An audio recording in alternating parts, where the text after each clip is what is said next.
You have 68 wins. You cannot 69 Nina. Hey everyone, it is the center of attention, Brittany Brooks, and you are watching Simply Reliable Studios. Come on over, Simply. I'm being see, earlier I said something stupid to him, and now this is my receipt. Okay? Sabu's just sabotaging you. Yeah. He sure did. Hijacking. Yeah, he's taking over. Hijacking is a better word. You're right. Good luck. Shout out to Simply Reliable Studios making their Symphony debut, sponsoring this match and the entire Dragon Kai demonstration. Heyo, this is Jack Cartwheel. You are watching Simply Reliable Studios. Say his name and he appears. I believe in Noah. I believe in Datula. The Meltzer of the multiverse. Who the fuck wants to compare themselves to another? How much of a mark do you have to be? You couldn't even pick a professional athlete. You went with a fucking journalist? Grow up, man. We just want to say thank you to Simply Reliable Studios for voting us as Tag Team of the Year. Of course. Because you know what they say, right? If you can't swim, You're bound to drown. Tonight, she is sponsored by Simply Reliable Studios from Orlando, Florida. She is everybody's favorite BFF, Izzy Marino.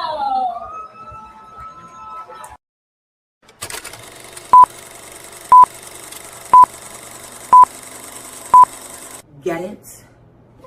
Got it.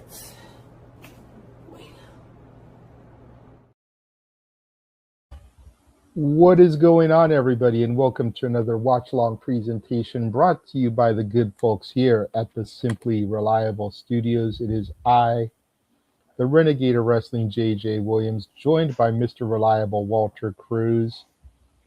And much like Game Changer Wrestling today, we are in a backyard in the middle of America here for some, can we even call it professional wrestling action? Because I don't think we're going to be seeing any techs or graps here. I think it's just going to be a shit show of extreme. What do you think, Walter?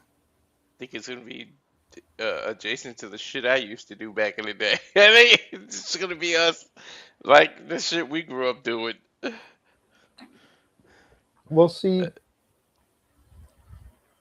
I've never tried to shit on backyard wrestling because obviously I did backyard.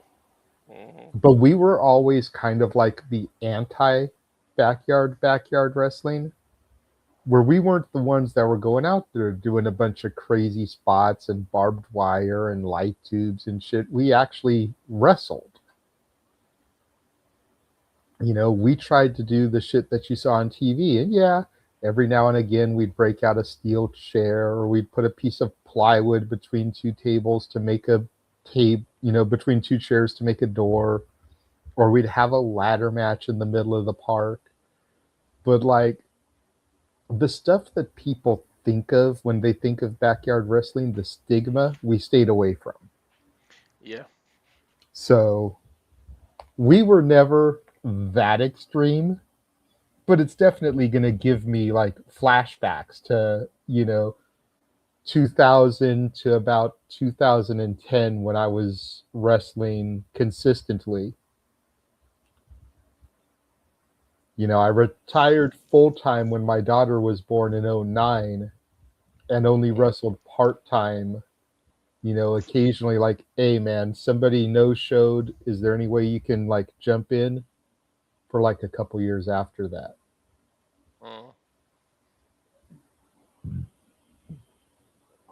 Because even though I wasn't wrestling, I was the booker. I was the one making the matches and shit, so I was still involved. Yeah.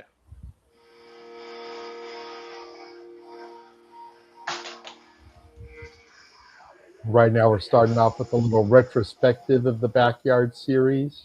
We used to coin flip to see who would win. Well, see, we had storylines and everything. Like, it was fun. Yeah. We wouldn't do coin flips because you don't want belts moving and changing like every freaking month and shit. Yeah.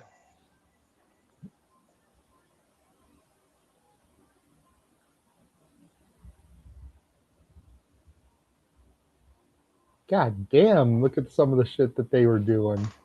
With the cars. Yeah. Straight up hit and run shit. What the hell?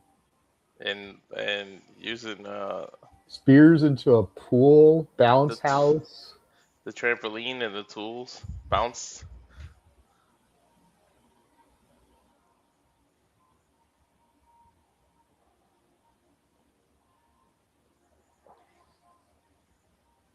Wow. Yeah, see, we were never this extreme. Us neither. Wow, a Jeep, really? A I'm not toy gonna lie, Jeep? that was funny. Yeah. It made me think of the Mexicals and the Juan Deers and shit. Yeah.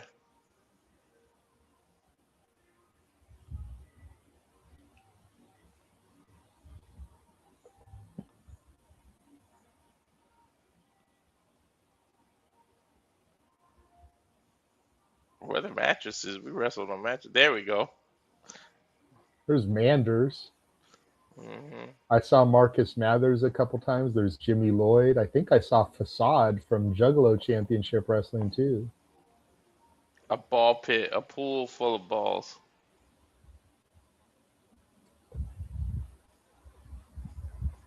Oh, I switched to the Last Outlaws now. Mm-hmm.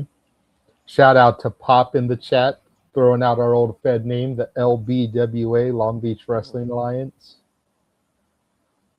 That's what I should have worn today. I should have worn my old LBWA t-shirt because I've actually got one with our logo and everything. But it's too damn hot, man. It was almost 90 degrees up here by like 10 o'clock in the morning. I was like, shoot, I am getting on here in a sleeveless t-shirt, cut up. Like, it is too damn hot. It's super hot.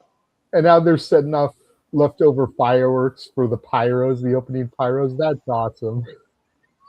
Low budget. There's a big pool. You know damn well they were like, hold on, let's save these for tomorrow's show, man. We got to have some pyros.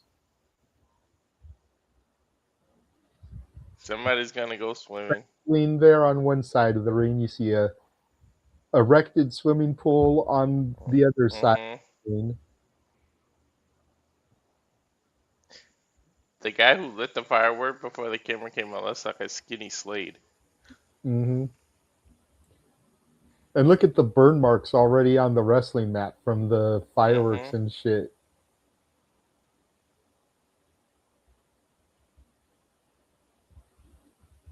TNT Blizzard. They got the cheap shit. I wouldn't say cheap, but they got the stuff you can get at like any fireworks stand throughout America. They didn't get those, illegal fireworks and shit. No, not the M80s and shit we used to have.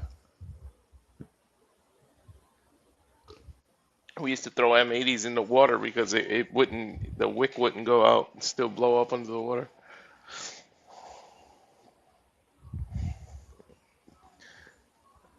Wonder what neighborhood this is. Just the backyard in USA. They don't expose it because it's literally like somebody's property and they don't want people coming to that. Yeah. Rolling, keep rolling. MLJ with his Lex Luger America shirt. Awesome. I'm in a backyard.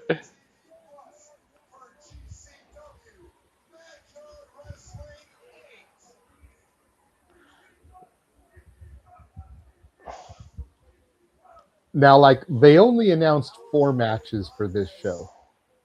GCW is known for doing between 6 and 8 matches. They're gonna do that cluster that the all the unknown people come out first. Well, I was just gonna say, like, there's gonna be a lot of matches probably here that we have no knowledge of what the hell's going on, and people are gonna be using old gimmicks and made up gimmicks. Like, we may not even. Well, okay, so we know Flying Ryan, Junie Underwood, Buster in the Brain. Okay. on a golf cart. These guys are signed talents to a major company in AEW making mad money, and they're willing to do shit like that. You gotta love them. Well, dude, how ballsy is Junie Underwood freaking doing pelvic thrusts as pyro is going off there, freaking fireworks and shit? Like, come Mhm. on. Weren't they just opponents last night? Yes, Yeah. but that's the great thing about professional wrestling. Is that Scarlett in the ring to referee in that short dress and freaking It like looks polka like dot it. thigh-high socks? And she's got the sunflower. She's like a Beetlejuice when he turns into that snake. For real. That is Scarlet, I think. I love how Jordan Oliver went through the trampoline. Like, he got to the ring on the trampoline.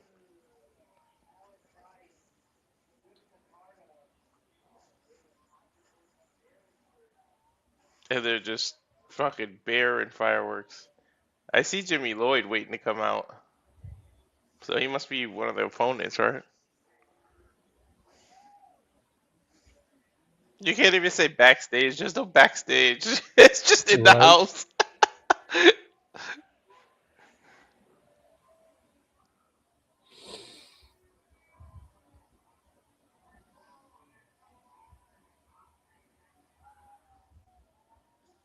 Well, there's that Leeds Lewis dude that impressed the hell out of us yesterday with the Mhm. soccer jersey on.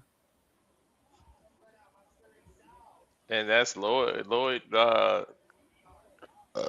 the hell's his name? Logan, whatever. And I think Used that's him the in. sturdy dude from yesterday also. Yeah.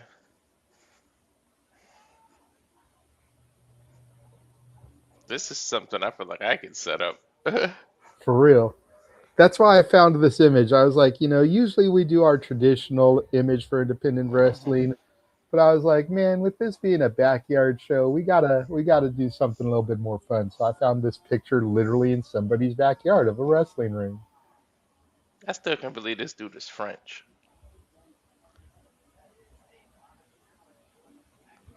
Sportsmanship, giving all the opposition shots of water because it's hot out there. Yeah, you don't want anybody passing out. Hell nah. I feel like that football's gonna come into play.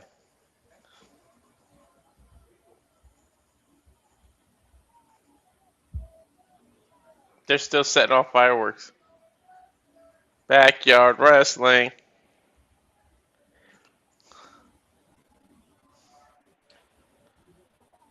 But yeah, man, the irony, the fact that Jordan Oliver and Alec Price, half of the first team that came out are contracted AEW wrestlers, and they're wrestling in a backyard in the middle of nowhere in America. Mhm. That's crazy to me. Busting the brain with a double Irish whip, double clothesline, taking down two members of the opposition.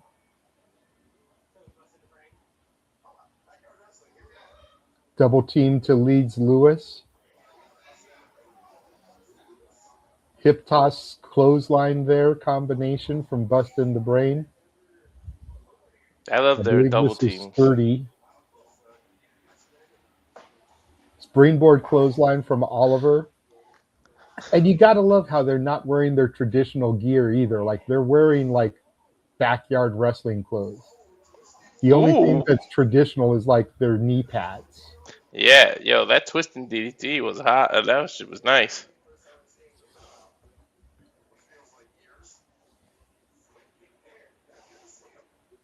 It's a good sized backyard though, whoever's property that is. That's why I say it's like middle America. I know it's on the eastern border because I see Reed Harris Cooper there. And he's like a New York, New Jersey guy. Usually in the GCW podcast chat room. So shout out to Reed if he goes back and he sees this. Got to meet him during the collective in Vegas because he was hanging out with John, the host of the GCW podcast, a little bit. There are some huge yards in Connecticut, and I think their next show is Hartford. Maybe they went to Connecticut already. Maybe. But it would be kind of weird to be in Connecticut today, then be back in Connecticut next weekend, you know? Yeah. Flying Ryan bounces off the ropes. Nice suicide dive tope over the top there. I like how there's no curtains at night. You could just straight up see underneath the ring. That's backyard for you. Uh-huh. I do see doors, though. Scarlett Nice looking. superplex. I didn't think Scarlett could look sexier. Into She a kind of looked like jackhammer. a sexy fucking Beetlejuice there. 1, 2. Pin break up there by Alec Price. She got the sun hat blocking the sun.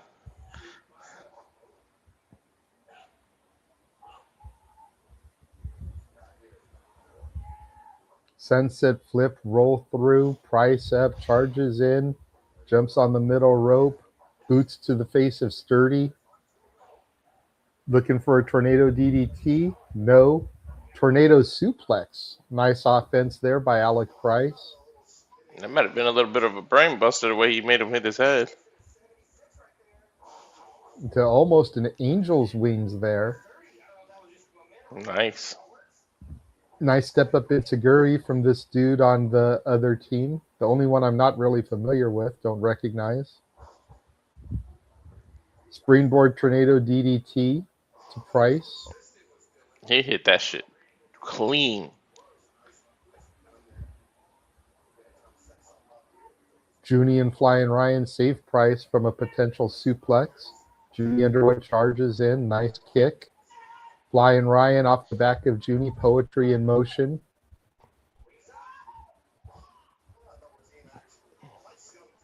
Underwood and Flying Ryan looking for a doomsday device now? No, Canadian Destroyer off of his shoulders. Holy shit. 2, kick. Oh, Leeds Lewis breaks it up.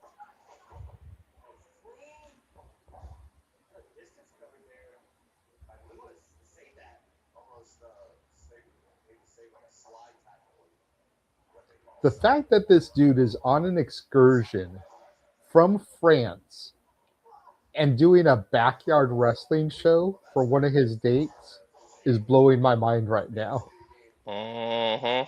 His first date in America was a ballpark at Coney Island on the 4th of July, and his second date is a backyard in the middle of America. What the fuck are we doing here? Then he impressed the shit out of him yesterday, man. I couldn't praise him enough yesterday. Jordan Oliver just pops him up and throws him onto the trampoline.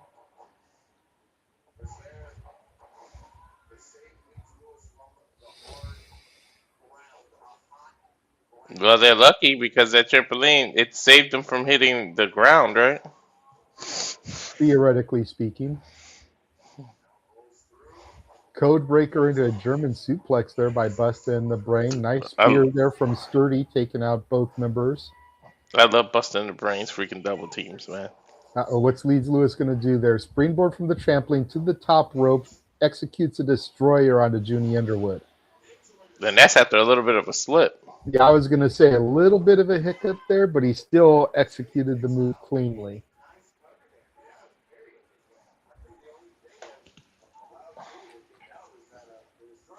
They got the grill bed in the background.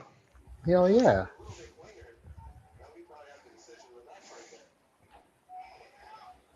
So was this show free? Because they can't sell tickets at somebody's house. It had to be all invites of friends, right? Yeah, it's invite only. Uh, If you lived in the area, then you were supposed to like email or message, and then it was like a lottery to see who got chosen.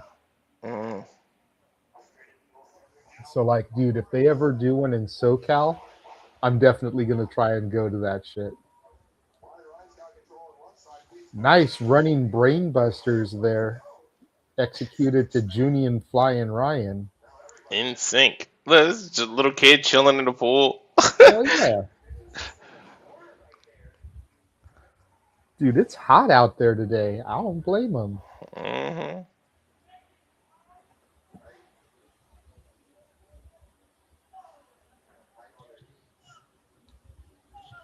It's like, look, just give us a heads up if you're going to use the pool for a spot, and we'll pull the kid out. Mm-hmm.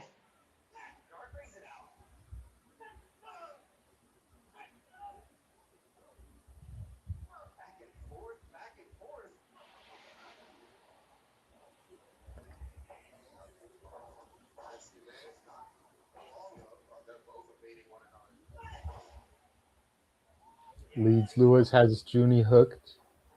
Junie with the back elbow breaks it up. Nice running kick by Underwood. Here comes flying Ryan.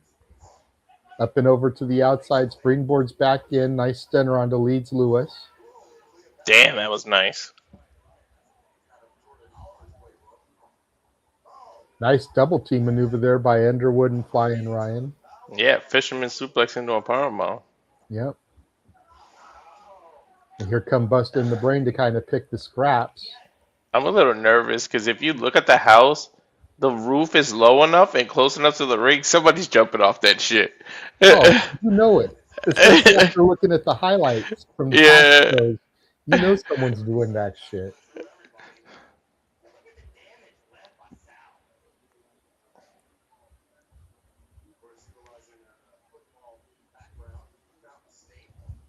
Or even that little like shed area there where like the grills and shit are. Mm-hmm. Off of that roof, bounce on the trampoline, off of the ropes, execute something.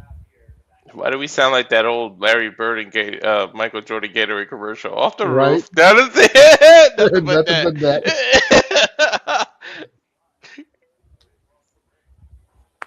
Ooh, a Junie package Underwood powerbomb. with a well-timed breakup there on the pin attempt for flying Ryan.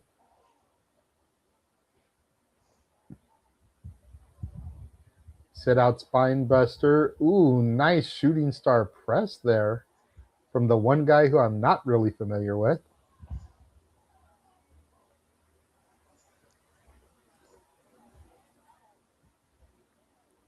Sturdy throws Oliver over the top rope. Here comes Leeds Lewis. Nice little hand sprain into a kick.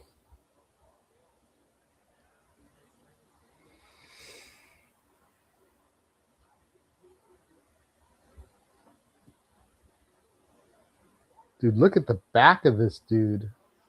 I just noticed that. Did you see that? I think that's Sturdy's back. He's been through some shit. Clearly. Gives Slade a run for his money. Tremont. I'm sure there's a reason Tremont wears a shirt to the ring. Right. It's like, I want to scare the kids. Mm-hmm. The pus bubbles is enough. They're balancing the door between the ropes. That's backyard. The door didn't break though.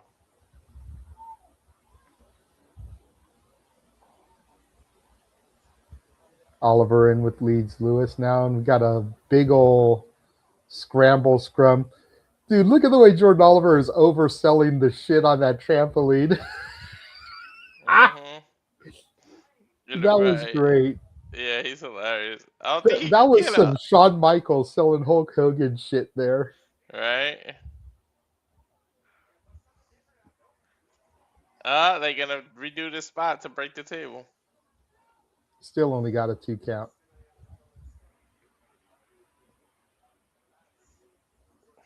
And I can see the smoke from the grill. Split-legged corkscrew.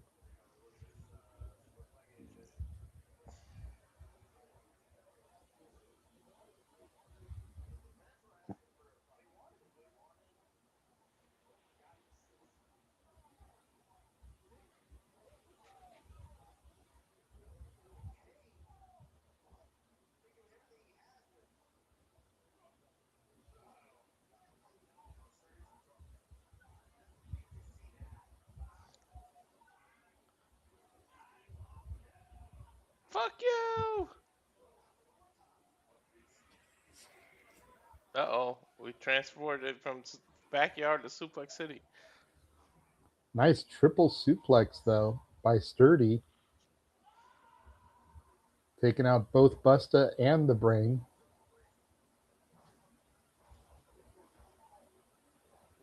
It's a genius, the other's insane. Jordan Oliver with the rising knee strike. Feeds sturdy to Junie Underwood. Flying Ryan off the top with the swanton bomb. Hook of the leg. There's one. There is two and three. You knew the team with Bust in the Brain was going to win, but shout out to them for letting Flying Ryan get the pinfall. Right, right.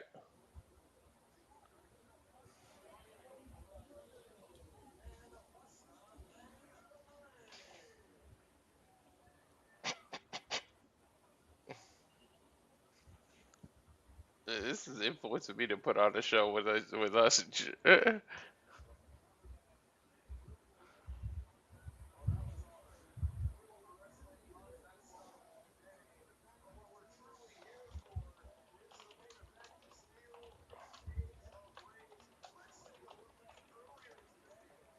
Did they say Steel Cage of Rage? How are they gonna do that?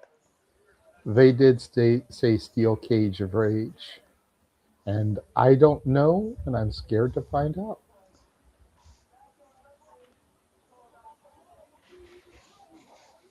Backyard wrestling is about family and friends, Jordan said.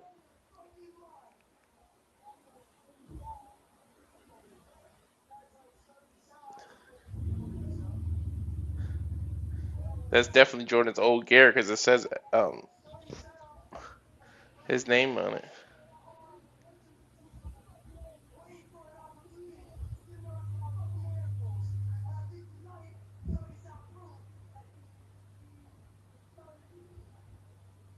Jordan putting his opponent over. Yeah. Jordan's cool like that, man. He's saying sturdy is indeed sturdy. Dude, look at the gnarly scars under his nipples. They just straight come out of their Reynolds. Mr. Bean cutout over there by Joey Janela. Janela just posted up with the smoke and shit. The heck is going on here? Everybody's drunk. They're dropping off wrestlers from the Reynolds. They coming out of trailers.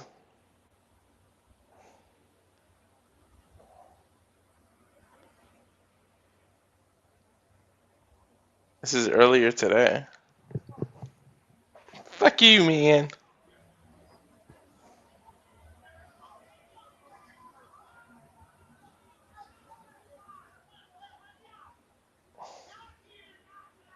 Is that Slade Reject?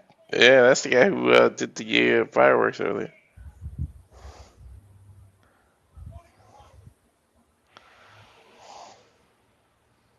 They're literally in their in trailers. Right.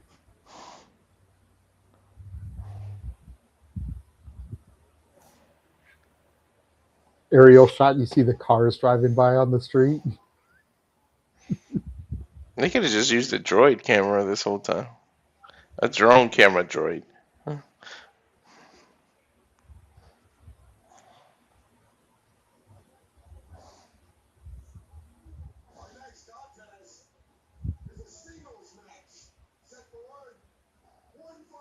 One fall.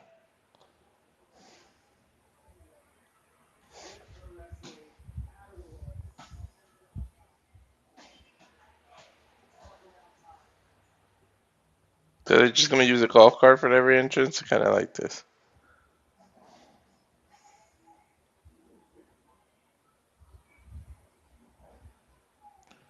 He's telling them to back up. He wants to get through it.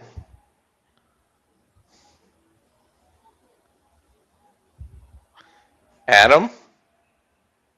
Like an atom bomb. Nobody wants to give dude like a high five. Everyone's like, who the fuck are you? Yeah, right? What if in 10 years the biggest star on the planet, bro? You better fucking do what you can. Support people.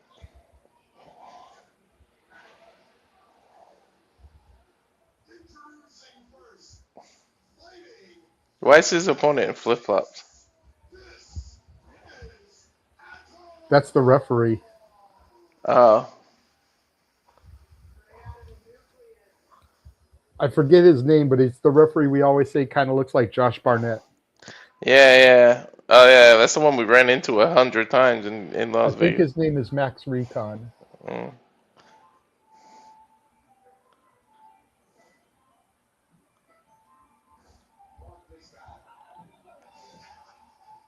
KJ Orso. Better not wear a robe in this hot ass shit. Cage. Oh, his old name. Mm-hmm.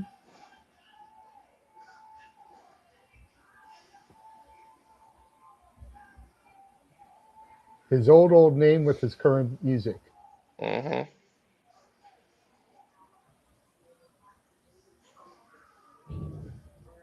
My toxic trait is being so what? Is being a KJ Orso fan, but she covered up KJ Orso with Cage. The guy who's about to lose, Cage, and then he ran out. Dude, he looked like he's out there wrestling in swimming trunk. They probably are, bro.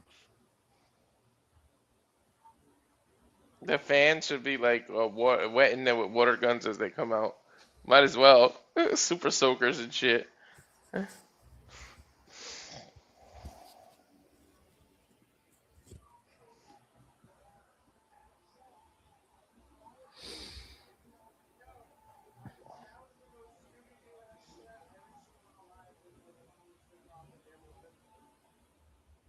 Can't hide much. I don't even think the ref needs to check for hidden weapons.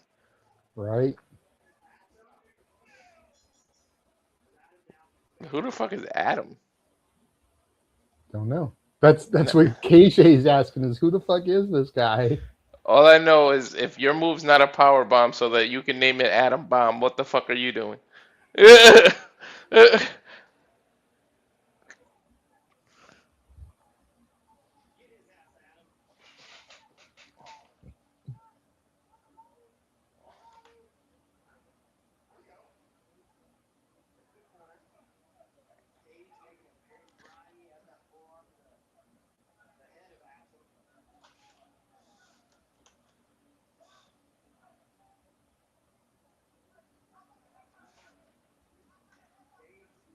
Okay, just trying to give him a hit.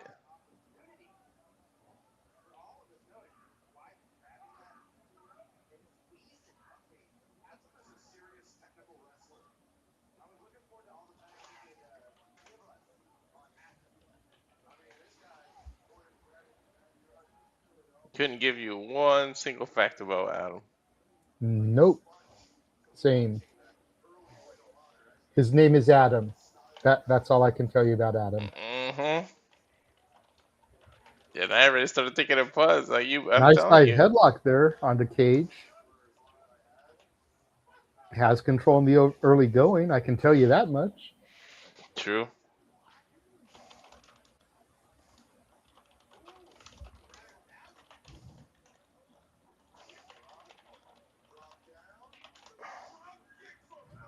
Adam apparently standing tall here in the early going. Impressive. Nice drop kick. Shit.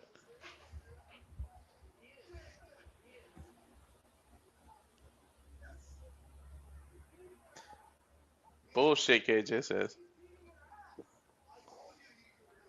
Where's the commentator channel? Is Emmett freaking commentating?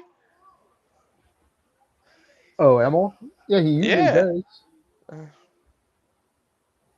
It's usually Emil and somebody else, whether it's Jordan Castle or Mose or Veda, Righteous Reg. Like, Emil's usually the constant on commentary.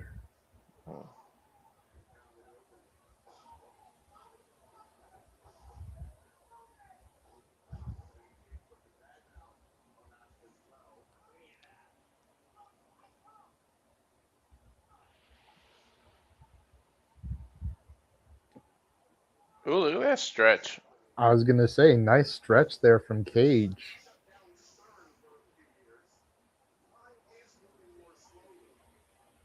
To my knowledge, Cage doesn't really have any leg submission moves, so I'm not sure why he'd be doing that, but diabolical nonetheless.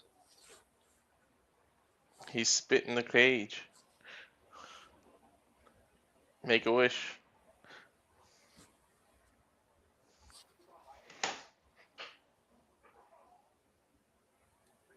I like that look for KJ though. Or sorry, Cage.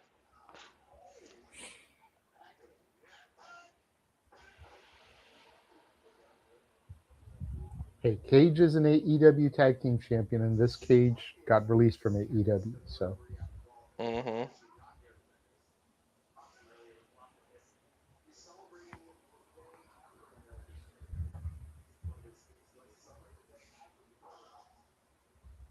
the fact that he wanted to do this entire storyline that he's been doing in GCW on AEW television, where he lost his mask and everything, and Tony Khan saw no money in it, just befuddles me sometimes. Right. What is Adam doing? Oh, ooh, nice. Now, do I think KJ would have been like world champion material? No. But I think, after losing the mask, KJ could have been TNT champion, definitely.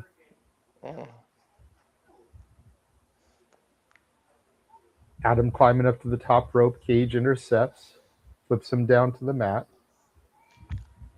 Nope.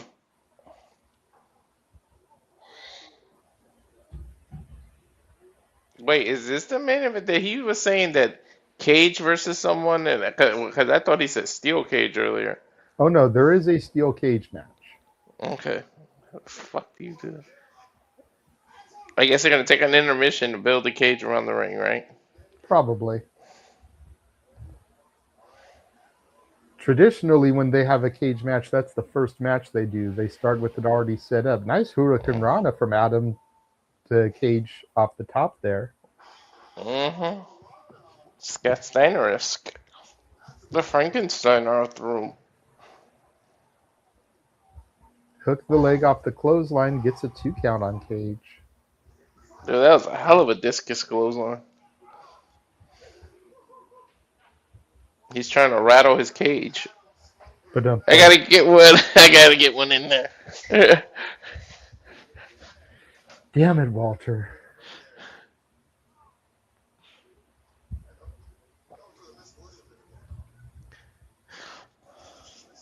Oh, here comes Stackhouse, pulling Cage out of the way. Adam perched on the top. Screw it, cross body press takes out Stackhouse and Cage on the outside of the ring.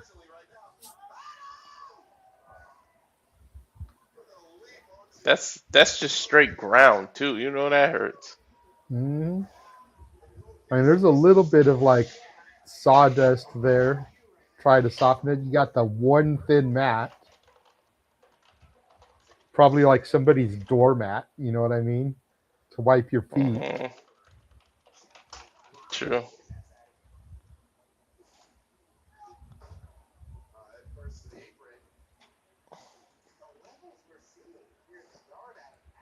Plastic trash can lid to the head of Adam. And then, oh no, it's actually a metal one. It's just purple. I thought it was plastic. Just down the cellar one. Cage now grabbing a couple of chairs.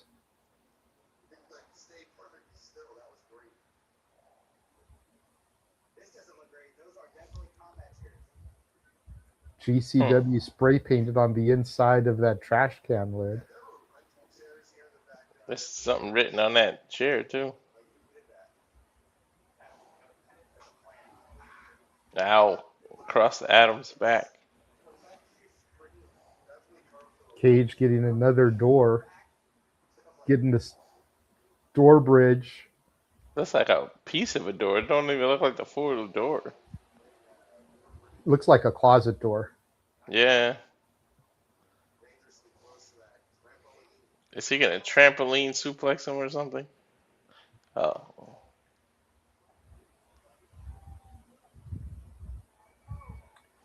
Cage setting him up, but Adam keeps countering. Low blow from Adam to Cage, giving him a temporary advantage.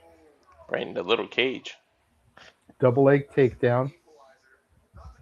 Slingshot. Cage bounces off the ring post, bounces off the trampoline, laid out across the door bridge. What is Adam going to do here? Yeah, jump on that trampoline, I assume. Stackhouse in the way now as well. Adam on the far turn post. Bounces on the trampoline. Oh, Jesus, that was bad. He went for a shooting star press, but ended up hitting the edge of the trampoline. Well, Stackhouse tried to catch him, too. Rikishi driver through the door bridge.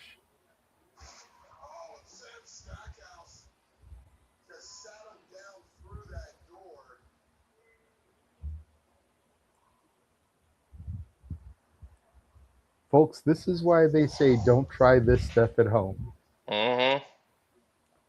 Notice they're not showing a replay because they don't want to show him hitting that freaking trampoline. Character assassination from Cage. Academic at this point. There's 2 and 3. Mm. Those are your future tag team champions. I said it.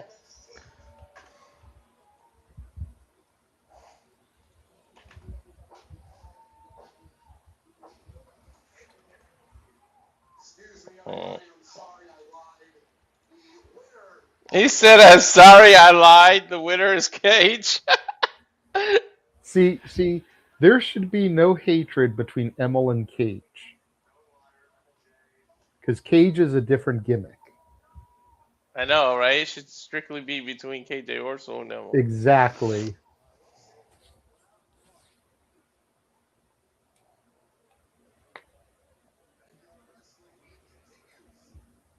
Dude, I think Adam might really be hurt.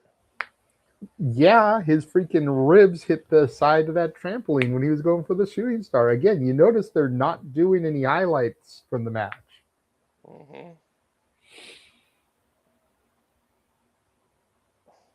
He jumped off of that ring post, bounced once, bounced twice, went for the shooting star, and his ribs and his midsection landed right on the edge of that trampoline. I think he had to be closer. Stackhouse had to be closer to catch him. I think they were just too far from one another. Highlighting Backyard Wrestling 6. Mm-hmm.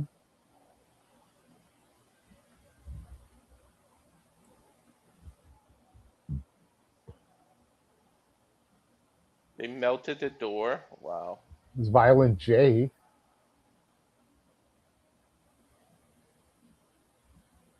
Juggalo people. Ruckus. Dr. Redacted. Facade with the yellow braids there, the blonde braids. There's Adam again. Mm-hmm. So apparently he's competed on a couple of these backyard shows. And there's the shooting star press with the trampoline. Ew, they had outhouses and got that involved last time. Looks like the same backyard too. Yeah, right?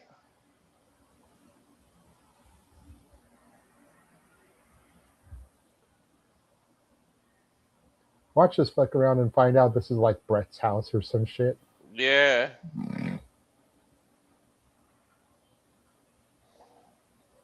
There's a kid in the ring right now.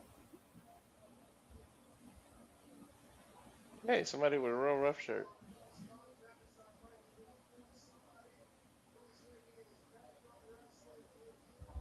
Backyard Wrestling debut. I thought he was going to special guest announce. Some kid named Logan. He is announcing. He's doing the ring announcing. He's giving them a chance to do the one fall and nobody did it.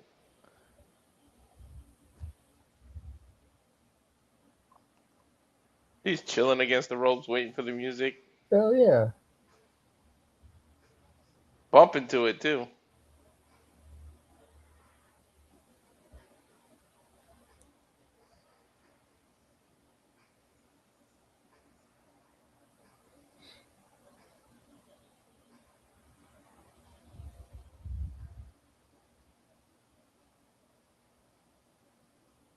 Louie June.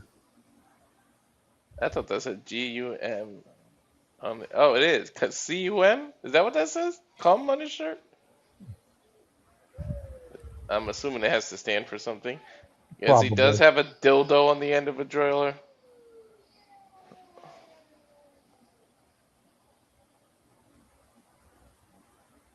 I actually think we have a graphic for this match.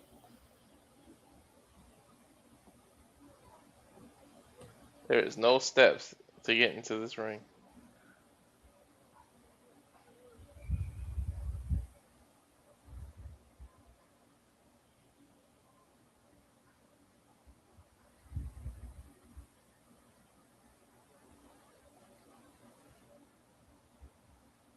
Like how Emil's coaching the kid on the low look. Oh yeah, these two look like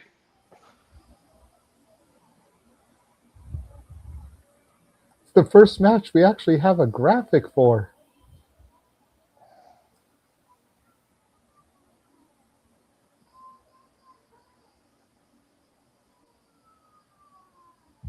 Emanon.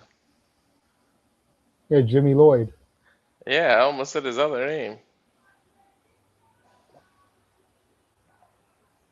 I was going to say, if you look at the graphic for it, it almost looks like Tommy Shire, Yeah.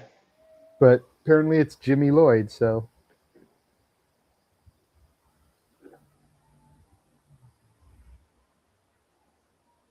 Gusset plates.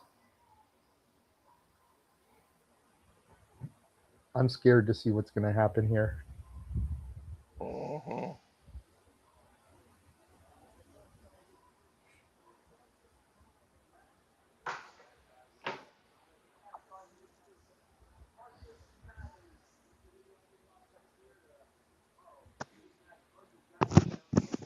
I wonder how much it costs to sponsor a GCW. We need to talk to Brett and see if we can sponsor a GCW match. Right?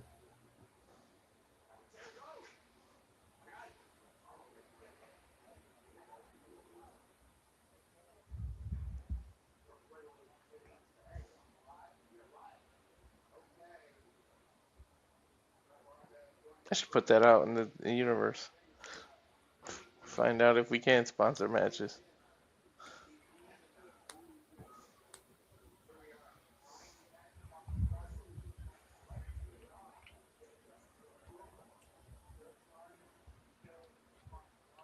This is just blunt force violence here. Blunt force trauma.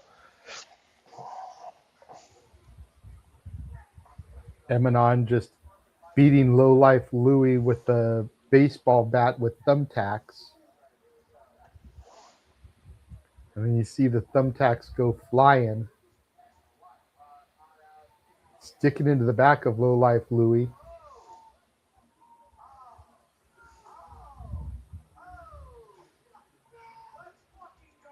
Let's fucking go.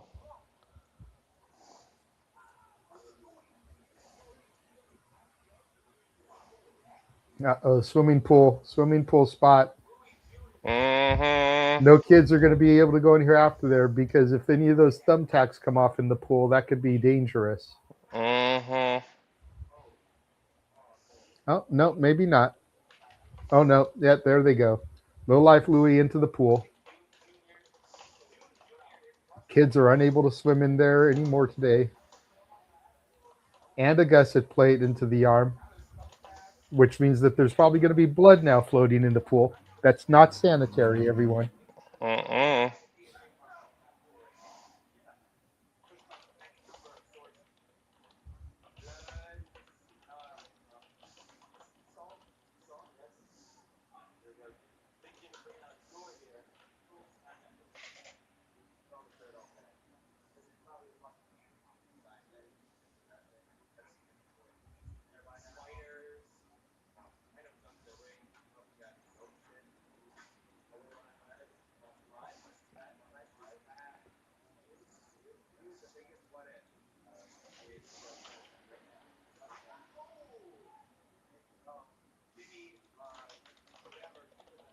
Oh, they called him Jimmy Lloyd instead of his current gimmick in Backyard, and then said whatever. Well, I mean, you got to figure virtually every week MLJ calls these guys by one name, and now one time a year they're trying to go by something different.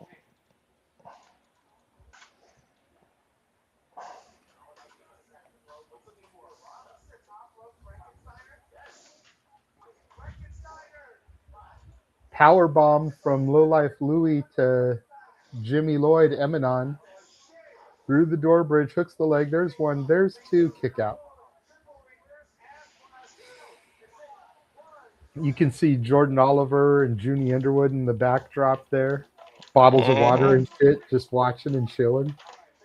Yeah, well, there's no backstage arena to go to right They're like, hold up, when's the hot dog then? I was told I was getting a hot dog and a handshake. I already got the handshake. Where's the hot dog?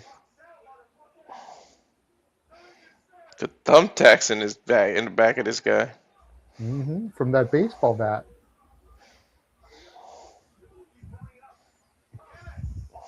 Irish whip from Lowlife Louie to Emanon. Big boot drops Emanon. Lowlife Louie off the rope. Nice leg drop. Hey, Lowlife, your titties hanging low, your nipples out, man. There's two. Almost got a 3 count, did Lowlife Louie. Bro, are those old school lug boots? I thought I just saw the logo underneath. Probably.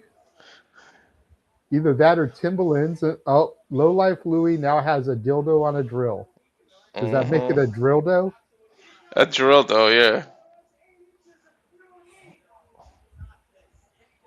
That's not the kind of meat people want on the grill in the backyard. And he's trying to shove it down Emanon's mouth. Now they're trying to shove it into the ref's mouth, and it's in the referee's mouth. That's the wrong kind of sausage. The dildo is in the ref's mouth. Sausage fest. DDT from Lowlife Louie to Emanon goes for the pin attempt, but the referee is out of position because of the dildo. Completely missed the pinfall attempt. Who knows what hole has that been in? You know, I was trying not to go there, dude. I felt like that was way too obvious. Damn it, Walter, you fucking idiot. He removed it. He's just going to slap him with some meat. It's the whole definition of big man slapping man meat.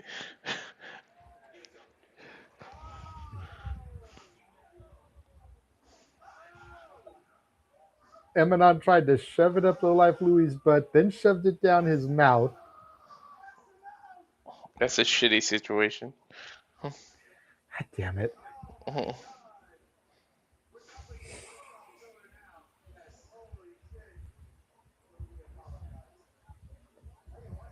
Right in front of Reed there. In case you're wondering, Reed's the guy in the tie-dye shirt. When they signed the contract, I guess he knew what he was in for, right? Uh-oh. He knew the drill, lighting off a firework. Oh, God, we saw this in the highlight package. Pointing it at Lowlife Louie as it begins to fire off. Using the pyros to burn him. He had to walk closer to it. Got to be careful for the referee there. Is that an exploding dildo now?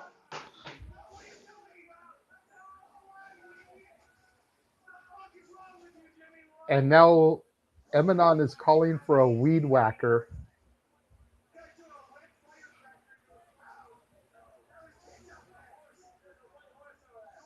Steel chair to Lowlife Louie. Pinfall. 1, 2, 3. That is it. Well, thankfully, this is over now, and the pyro is still going off. He got his weed whacked, so shit. He should have lost.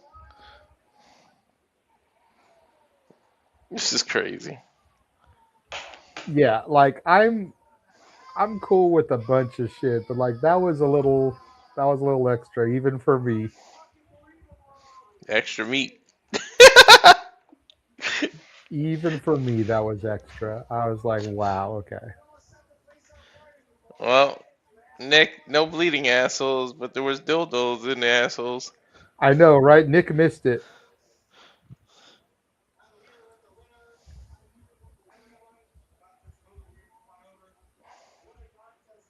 And now we got Brett.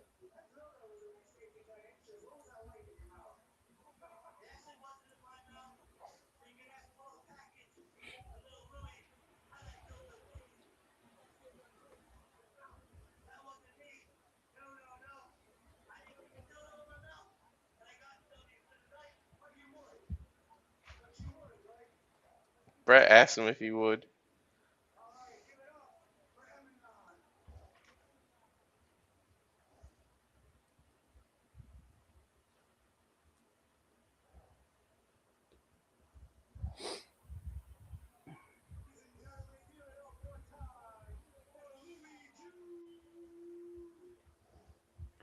Even Safet's like, what the fuck? Damn it, Walter.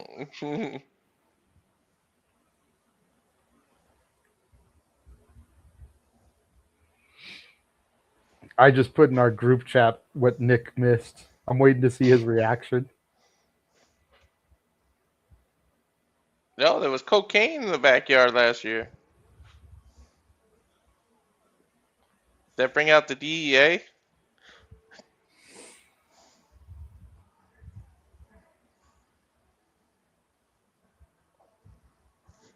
Oh, that was the guy who goes to sleep that you gotta There's cocaine.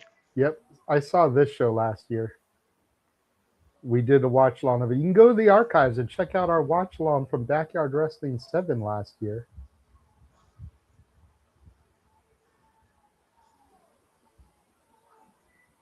I completely forgot cocaine was on that show. July 4th, too. Yeah, last year I think it was reversed. I think the Backyard show was on the 4th, and then the Bash at the Ballpark was like a week before or a week later.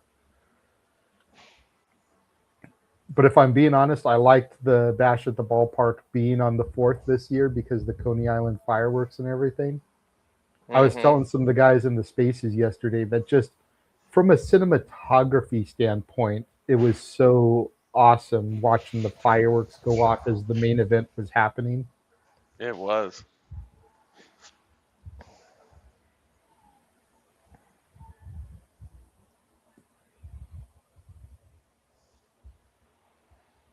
Clean the ring! Clean the ring! Right? And like I said, at this point, you may as well just sweep that right into the pool because you've already had Homeboy bleeding in the pool and his thumbtacks probably coming off in the pool. So just sweep it in the pool and don't even bother using it the rest of the day. Mm-hmm.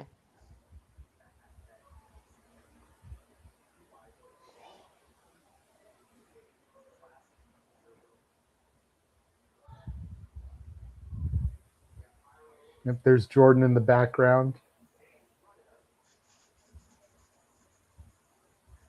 Junie Underwood, female fan of some sort, Anakin Murphy coming out. You mean Acreum? Acreum. Well, again, this is a match that we didn't know anything about, so I didn't know if he had a different gimmick or whatnot. Are those? Oh, I thought those were Sponge. It's Garfield on his shorts. All right, I like this dude now.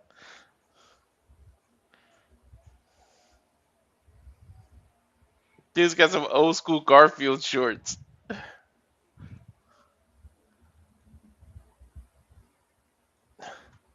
there any lasagna in there?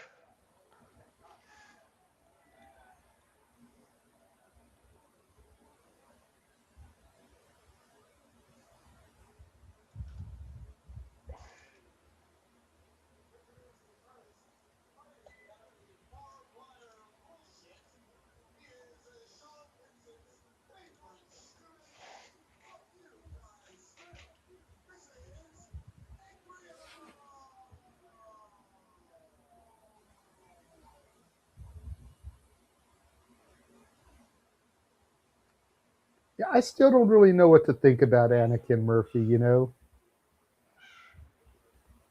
Rocking the fishnets like Effie. If you look at his mouth, he almost looks like he's got like vampire fangs. Yeah, and then he's got elf ears. I'm just like, okay. I'm all for weirdness. You know, I'm not gonna sit here and clown anybody. But just, you know, It's are hard to those get a. light tubes or lightsabers? Like, because he is fighting a guy named Anakin. I can't tell if those were lightsabers or light tubes because the hand. No, okay, yeah, they're light tubes because he just got the big box out from under the ring. We're gonna be in for some shit. Mm-hmm.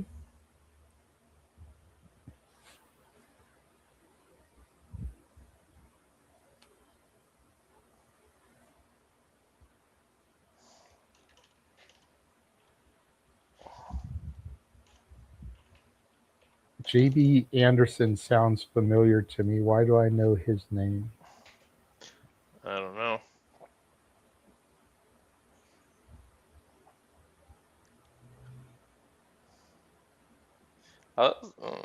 Yeah. Focus Pro, that's why. He was mentioned a couple times when we interviewed Evan Zalios of Focus Pro Wrestling. Remember how he was talking about how they do quote unquote relaxed rules matches? I mean, this is the third person, Connor. Okay.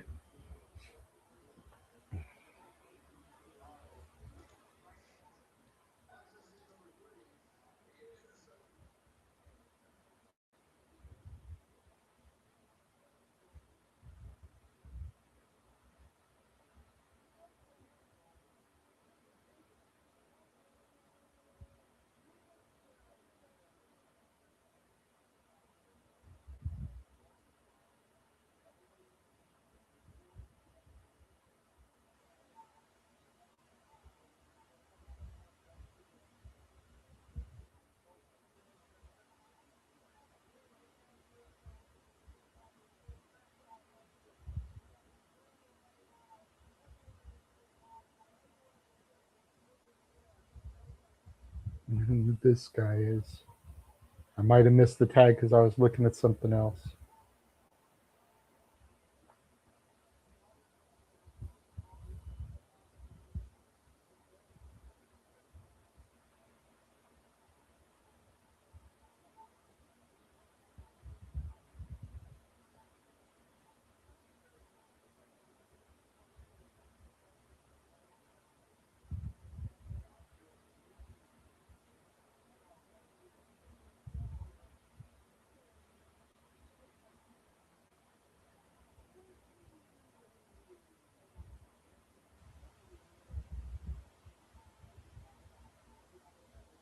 Got us little backyard fatal four-way here.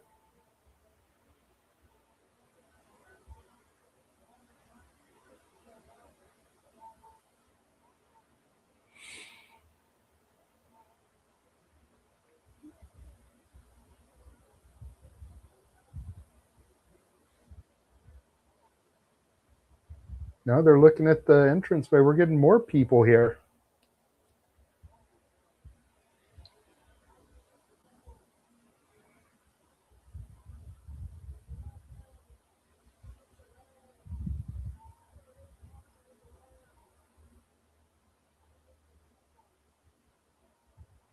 Tarzan came riding in on a motorcycle.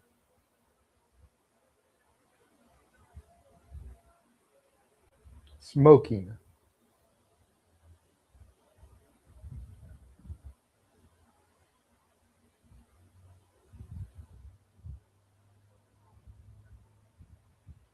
Wonder if he got his supply from Cal Fire Farms. I wish. Emo should soon. Right?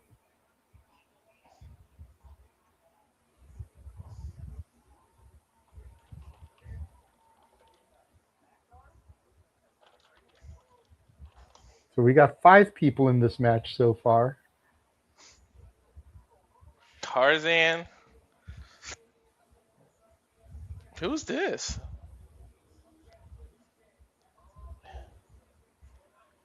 Veggie. VG?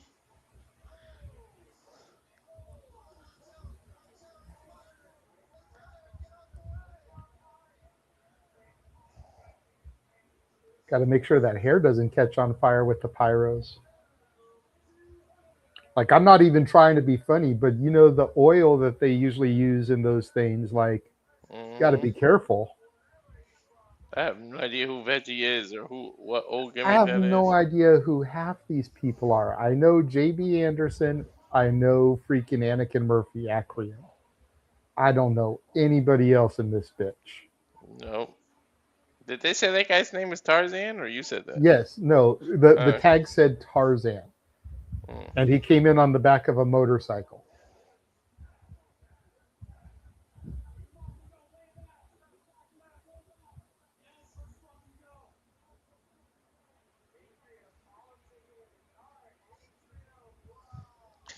Did he just ask for another opponent to come out?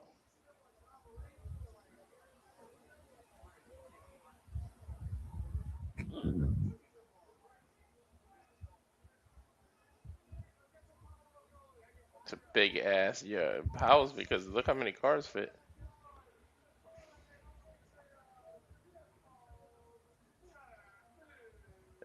Slade.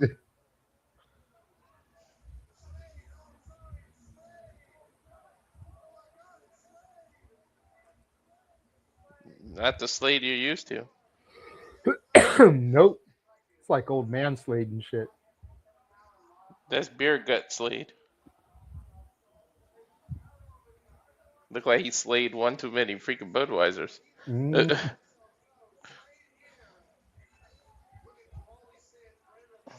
Kind of looks like Detective Stabler.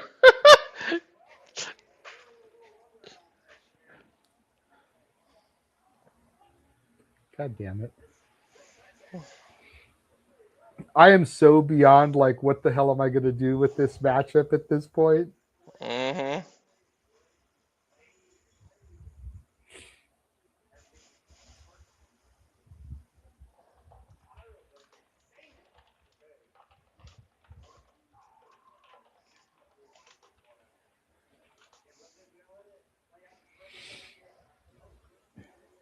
You got VG, a Tarzan.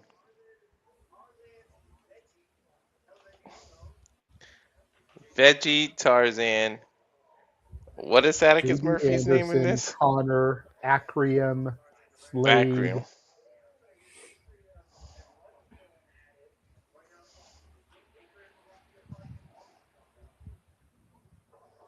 All I know right now is Tarzan and Veggie are going at it in the ring. What is he? That was a nice head scissors into an arm drag from Veggie. That was impressive. Mm-hmm. Another head scissors. Oh shit! Kept going. Whirly whirl. Okay, okay. I'm impressed by Veggie's athleticism.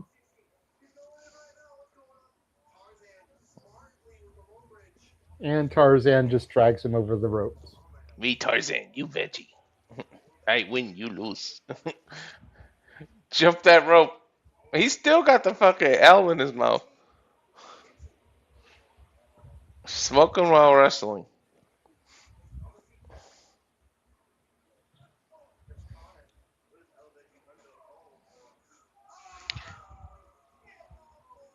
Yo, gave him a destroyer from the inside the ring to the outside. Mm-hmm. In the freaking hard ground. And he caught him like by the ankles, like at the very last second. Look at Veggie impressive. You see, he's always somebody impressive. Mm-hmm. Yesterday was that Lewis guy.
Dude, he just did an FU to the trampoline. Like he lifted the trampoline up and gave it an FU? No, he FU'd Attica Murphy to, or whatever his name is in this match. Acrium. Acrium. That light tube looks like a lightsaber, a freaking hockey stick. Looks like a bunch of shit in one. Mm-hmm.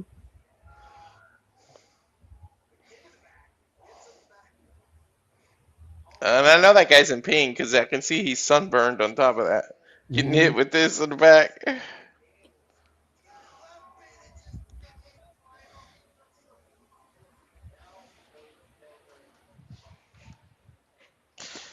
Do, do, do, do, do.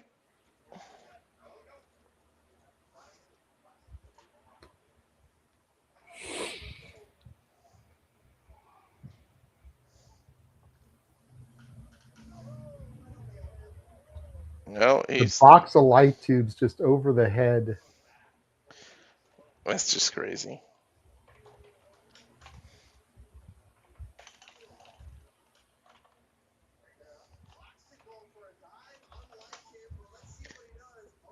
I thought he was gonna dive and he went for a boot. He's bleeding out his back with those light tubes.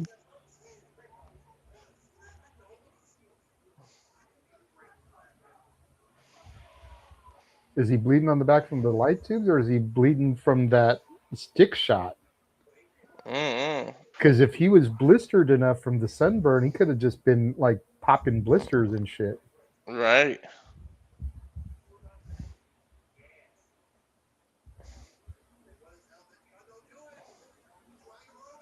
What's Veggie doing? Went for like a cannonball, but got caught power bombed on the roof of this Jeep here. Flipped up and over by Tarzan, face first on the hood of the Jeep. That's not nice, Tarzan.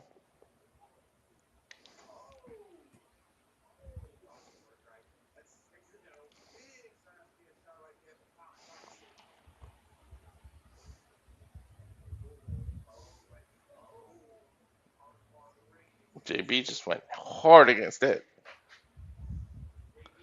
Ring post.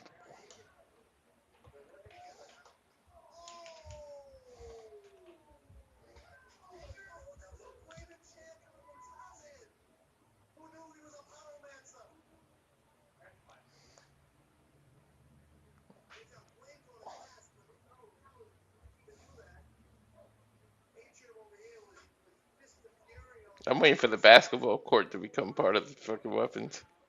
Right.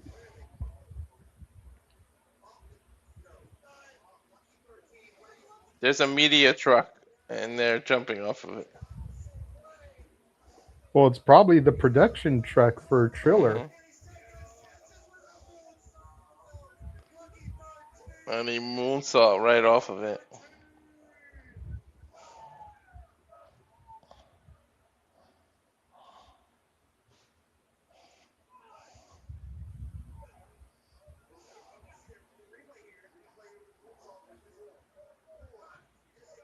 That's super dangerous off of that truck to hard ground like that. Right.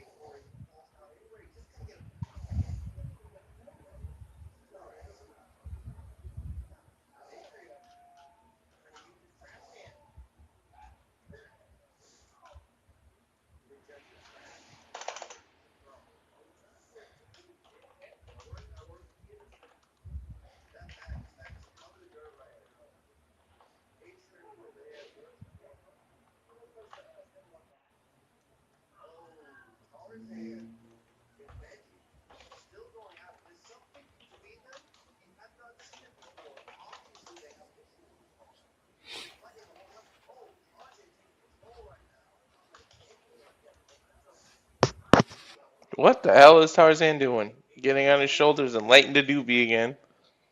Oh, he lit his eyebrow! Or his hair with the lighter.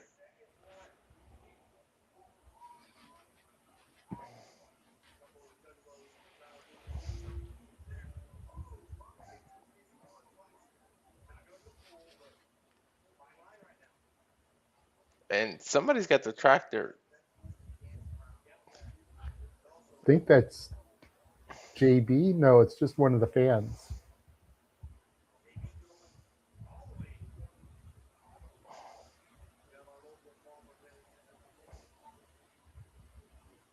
What is Tarzan doing?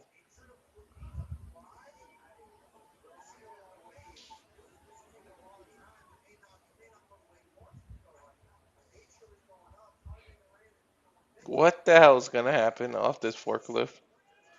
Or off this farmer tool? I am scared to find out.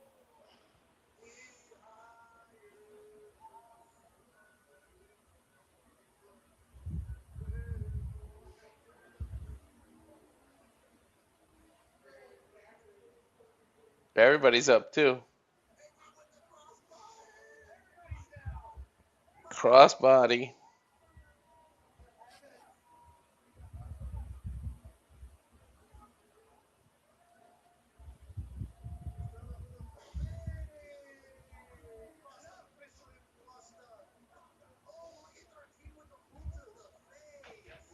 I assume he's gonna win because he's the most known in here, but we'll see. Oh my god! They Michinuku drivered him and the chair was facing up. Lucky 13 is climbing the ropes. And then he stomped his head through the chair. Bye, Adrian. Tombstone on the chair now. But it's broken up. JB threw him through the door. Now he has the door. Ah! Right in the head. There's a floating door with barbed wire in the pool. I'm scared. Mama. Mama.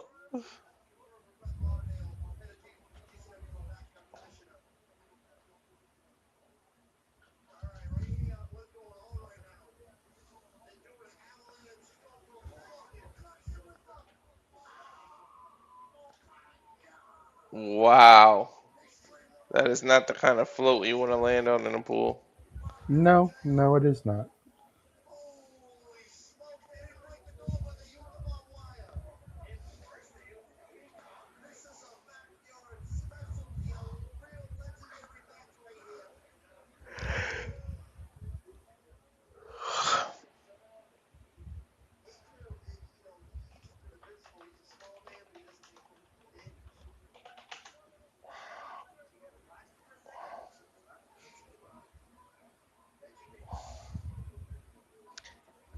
You're supposed to eat your veggies, not play with your food. What are you guys doing? Oh, Tarzan just lit a bone on fire? Why am I not surprised? Anakin Murphy with a coffin drop. A flaming caveman stick.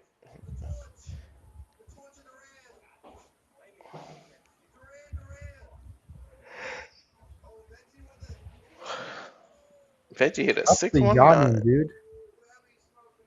Why is you're catching it? Hell yeah, that shit's contagious, bro. Stop yawning. Veggie! Oh shit! Tarzan 2 rolled it back counter. over. What is that? A Michinoku driver of sorts.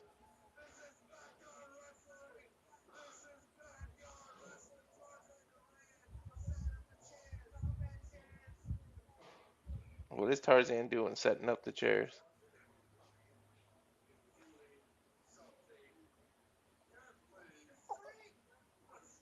Stalling suplex and then drops him on his chair. It's over. 1, 2, 3. Damn.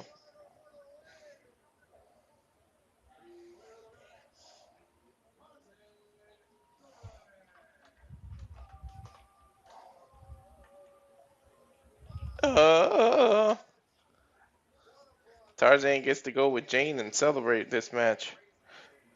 Yep.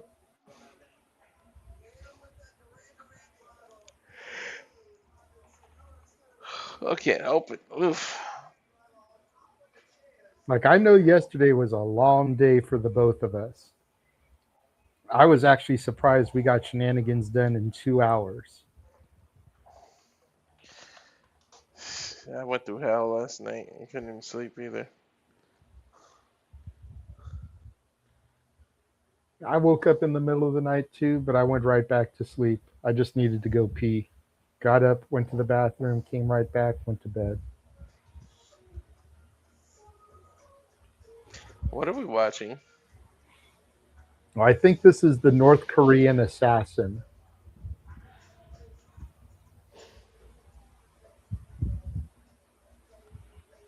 He's going to be fighting essentially Joey Janela. Mm. And see, look, he's watching the Insight with Joey Janela and Chris Van Vliet. Damn it. Well, Joey ain't coming to us if he's been on Chris Van Vliet.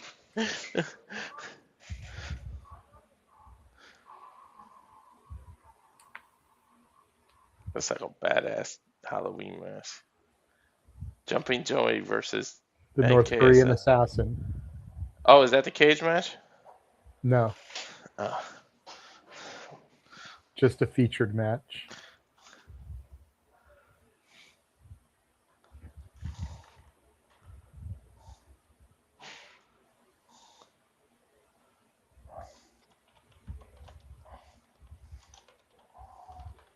We still have Mr. J versus Little Skittle, which that's the steel cage of rage match, and JJ Allin versus Crazy Mike. And then North Korean assassin versus Jumpin' Joey, even though the graphic says Zebra Kid, but it's still Joey Janela either way. So Wouldn't Zebra Kid be the referee?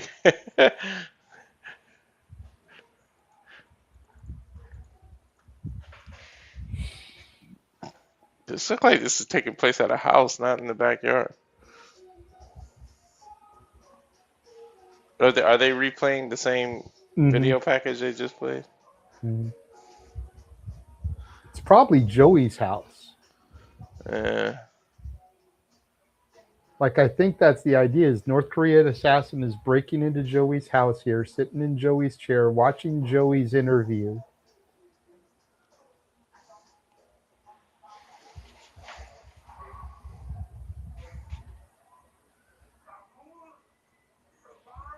Question is, who is the North Korean assassin? I have no idea. Height and build almost looks like Otis Koger. That image almost looks like Takeda. You know? Masashi Takeda or whatever his name is. It might be Takesha. Wait, the one who won the tournament? Yeah. Yeah. The sun's starting to come down, so you might be right about the whole East Coast thing, because that makes it 7:25 over there. Mm-hmm.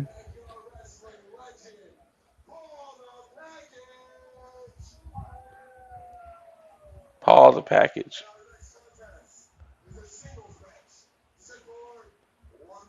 One fall.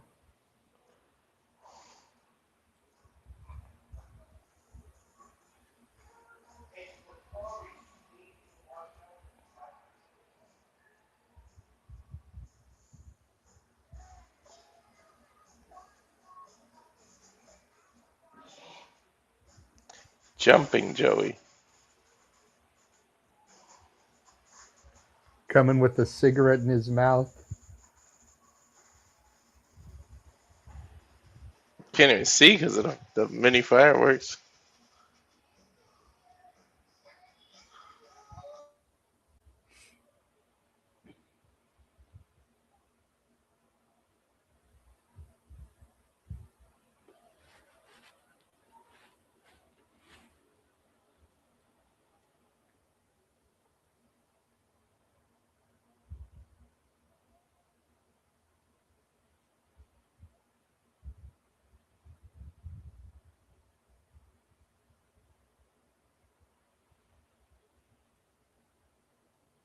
Jumping Joey going over to the fence and taking a leak before going to the ring.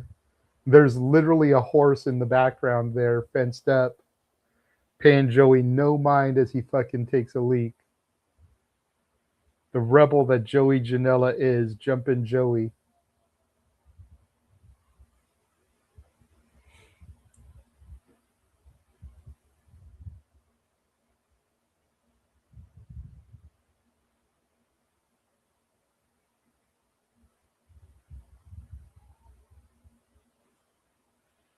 See, if I were to do something like this, I'll wait for Walter to come back. Because it's a conversation piece. Go ahead. I was going to say, if I were to do something like this, I'd have a hard time deciding what music I would want to use. Oh, yeah. You know, it's like, would I use my current theme just so that the fans would know, even if they might not know the gimmick, like who's coming out? Or would I want to dust off one of my old actual backyard themes that I use? Because I had some bangers, dude. I used to come out to Rage of the Machine. That's why my name was Rage. I used Ja Rule back in the day. I used Redman back in the day. I used Linkin Park back in the day. I used Korn. Like, I had a wide variety of shit. The very last theme I used before I retired was Bleed It Out by Linkin Park.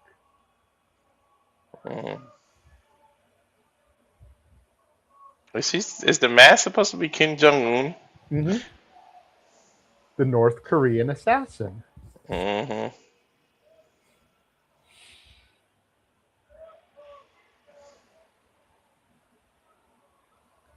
This is hilarious because this would not fly anywhere else on any other show. Hell no, it wouldn't. All right, so it's not Otis because the dude's got like a blonde ponytail and Otis is bald. So it's definitely not Otis Koger. Otis is built a little better than that. Well, like I said, I was just going off of what we saw in the video package. Yeah. Going by the height and build is like, could it be Otis? But now getting a better look at him, seeing the blonde ponytail, it's like, okay, it's not Otis. It's not any of the Vandals because Atticus and Christian have dark hair. Christian's is too short.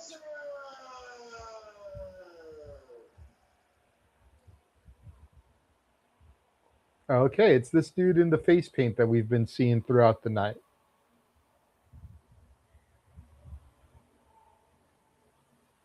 Oh, Joey somehow is going to make him look like $1 million. Of course he is, because it's fucking Joey Janela. And now all of a sudden, Joey Janela is the baby face, even though he's been a heel because of this whole fucking Brody Lee shit that he was doing. Mm-hmm. But because he's fighting a guy called the North Korean assassin, Joey Janela is all of a sudden the baby face now. Ain't that how it goes? I love that about Joey, the way that he can just adapt and flip at the drop of a dime. Like, oh, you need me to be a good guy today? I can be a good guy. Wait, what the hell? Uh-oh. What the hell is this? I don't know. Somebody taking over the production. Mm-hmm. That's Korean. It's like a rose. Are we getting some K-pop stuff? Mock-written video. Okay, so there's like a skyline with smog, clouds blowing across. This looks like the Fiji Mountains. What the fuck is this? Like right as the match began. They should have done this before he came into the ring. Mm-hmm. Not as they went to do the lockup. This is North Korea. Kim Jong-un.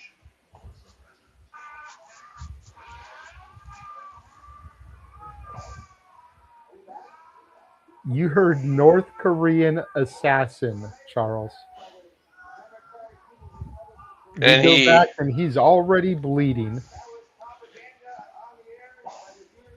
Little propaganda video. Even the commentators are like, what the hell was that?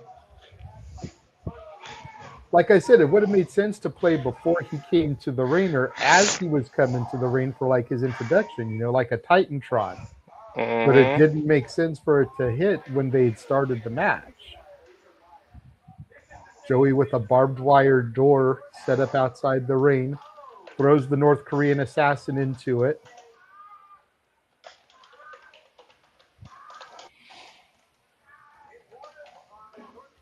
No, Charles, you are late. You are 100% late.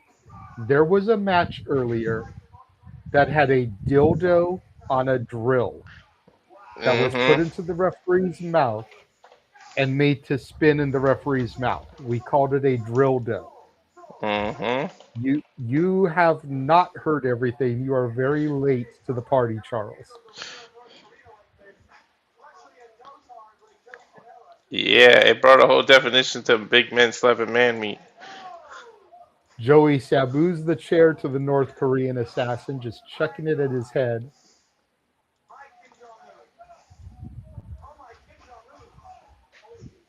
Hard chair shot from Jumpin' Joey to the North Korean assassin.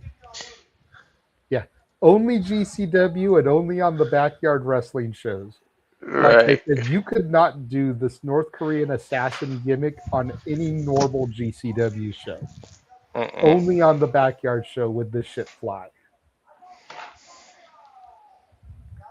Joey saying, how about North Korea? Like I said, Joey is automatically the baby face here, even though he's been heel for the better part of this year.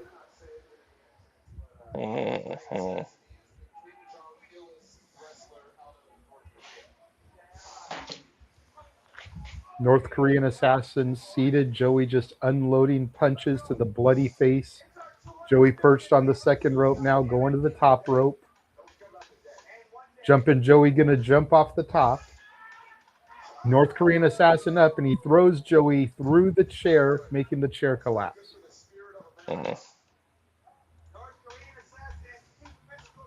Yeah, 100%, Charles. That's just asking for big trouble with the name alone. Oh, shit, let me go ahead and bring the graphic up because we actually do have a graphic for this match. I completely forgot. I had it ready to go. Bring that up.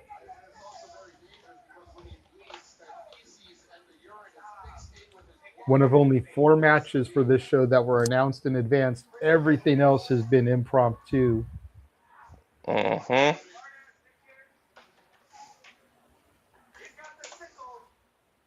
Joey Janela using a sickle to further make the North Korean assassin bleed.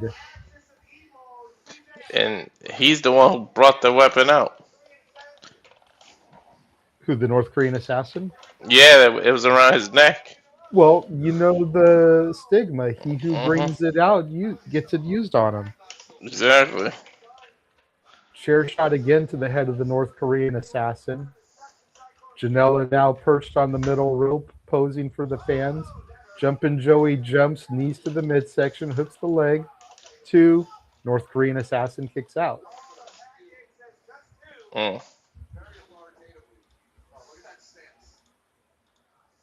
Joey's got a gnarly mark on his back there. Doesn't look like it's bleeding.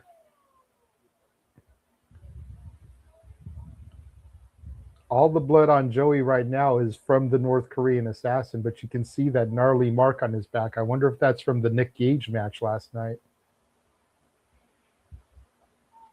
Both men chopping each other back and forth now.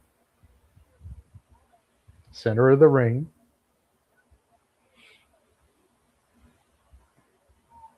Neither man really phasing each other.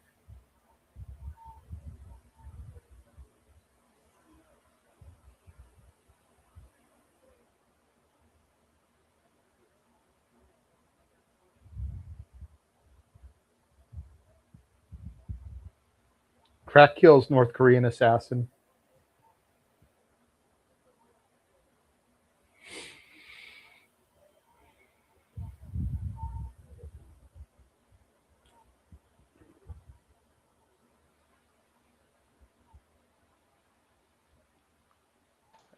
I thought he was a North Korean dictator, not a freaking plumber.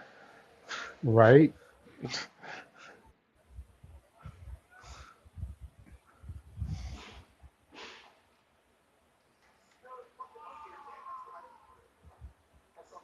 Why did he just fall?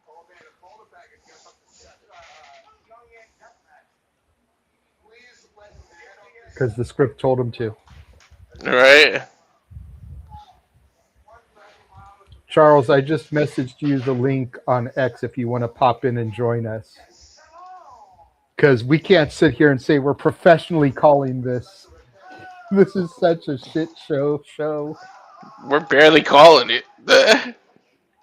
We're more reacting to anything. I mean, we do advertise alternative commentary and live reactions. We're more reacting to this show than anything. Uh-huh. Both men now trading punches center of the ring. Well, I mean, in our defense, it's hard to provide alternative commentary when you barely know the talent that are being featured in the matches. Like, we've maybe known a dozen of the people in the 5 or 6 matches we've had so far.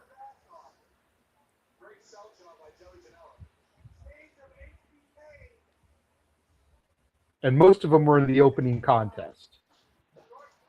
Because we knew 7 of the 8 there. Mm-hmm.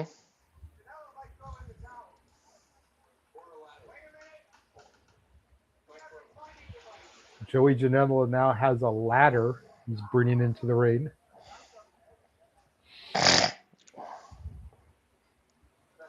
Is that an ironing board? Yes, it is, without the cover. Chucks it, it hits the North Korean assassin in the head.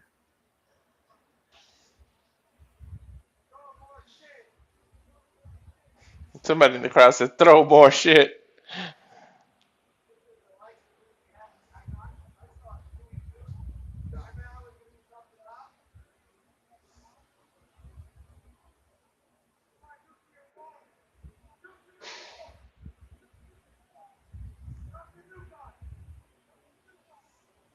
What do we got going on now? Joey getting back in the ring here.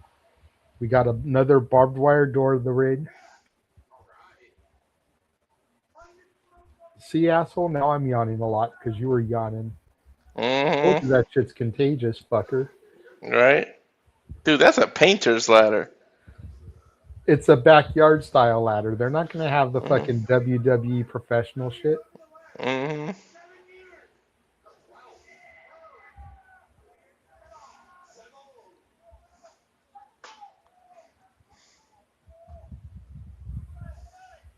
Joey has the North Korean assassin in a submission here through the ladder.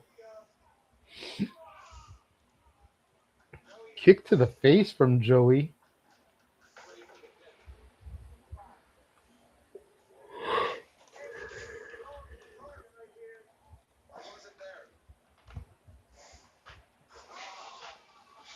He rolled the ladder down. He hit his own little nuts, though. His own Janela's. Mm-hmm. He hit himself right in the Joey. Well, at least he gets to go home to Megan Bain and have her massage them. Right. I think a Joey's a baby kangaroo, actually, now that I say that.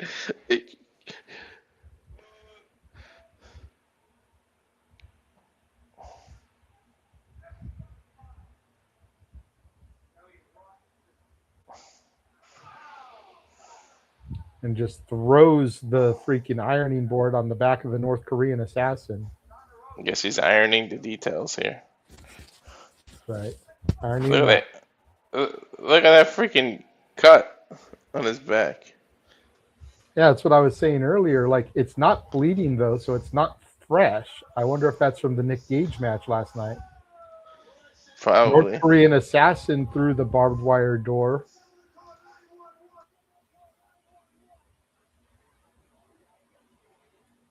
Because it does look fresh on his back, but it's not bleeding, so it looks like it's healed up a little bit.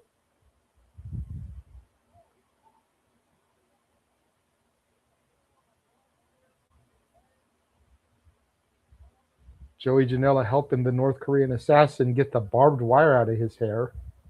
That was nice of Joey. Spine buster from the North Korean assassin to Janela, though. Hooks the leg. There's 2. Janela kicks out. Joey's starting to get fired up here.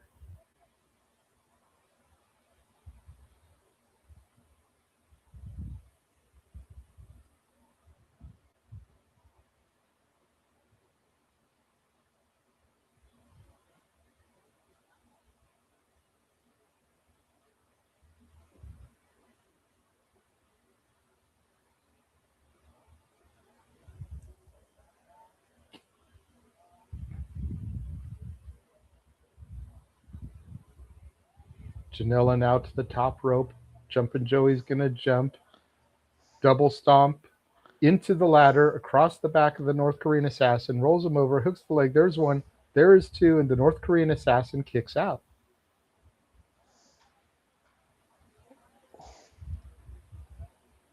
I mean, we're on U.S. soil. Joey better win.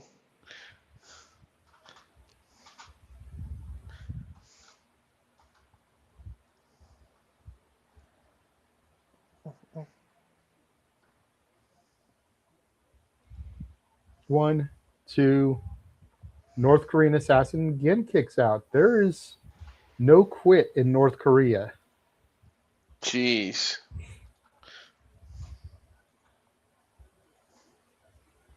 The face paint has all but worn off the North Korean assassin at this point. Mm-hmm. Between the blood and the sweat. Now they're over by the swimming pool.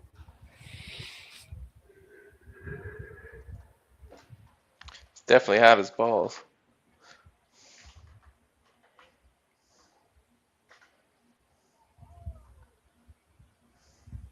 North Korean assassin in the pool. Now Joey falls in as well.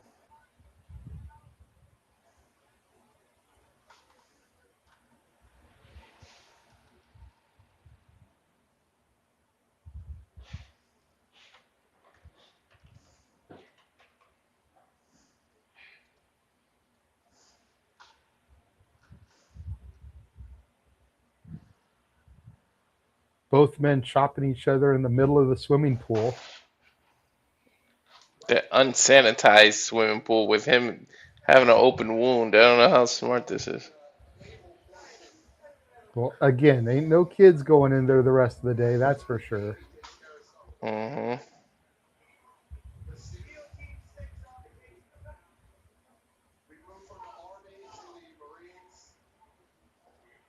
Is Joey trying to waterboard him for a submission?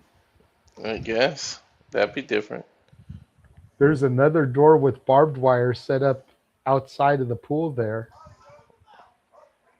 Not sure if those are fireworks or floaties that are kind of stuck to it as well. They look like the floaties in the pool there. Maybe, yeah. Looks like Janela won via submission from waterboarding him. Oh, shoot.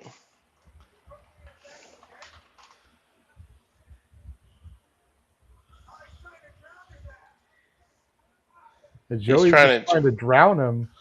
He's trying to drown the dictator. Bell keeps getting run. Joey's got to be careful. Referee doesn't reverse the decision.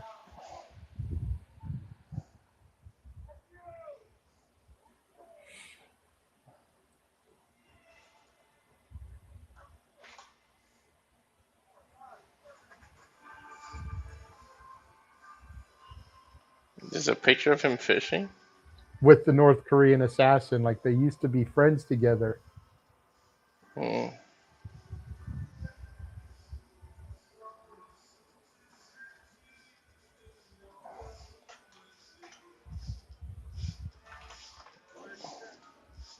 This is hilarious. It used to be. There is always something there to remind me. Are they kissing in that picture? What the fuck? Yes. Does he feel bad now? Joey looks distraught. Joey's a good actor. Mm-hmm.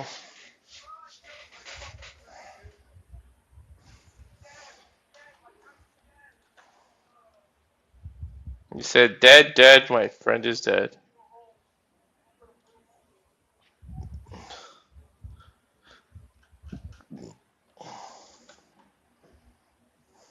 And Joey going straight to the car, getting in and leaving.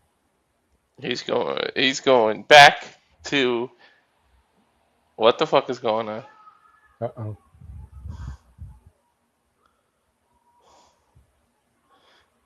North Korea he's in the car. God damn it. To be continued. There's Sleepyhead.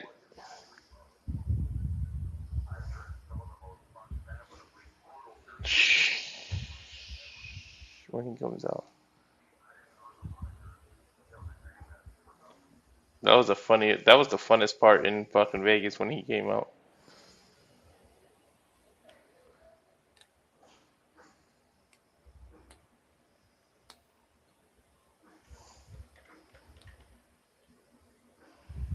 This kid drawing on Sleepyhead. Is he Jigglypuff?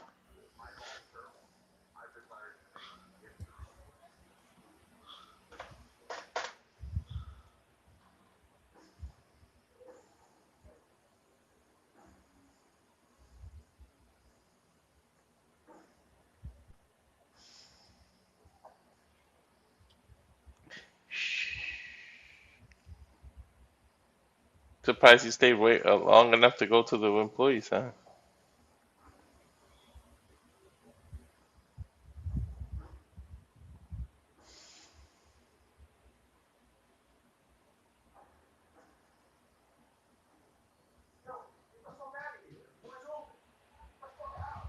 Yo, get the fuck out of here, employees only.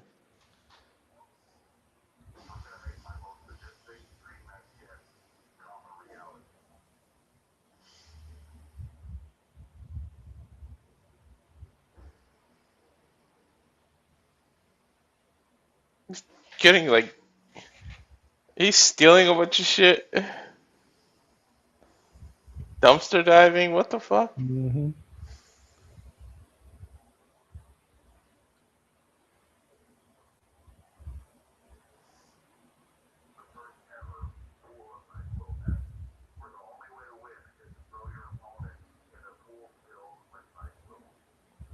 They're gonna throw each other in a pool full of NyQuil.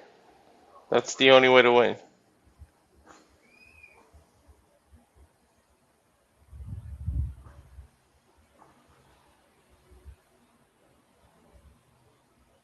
What the fuck is this?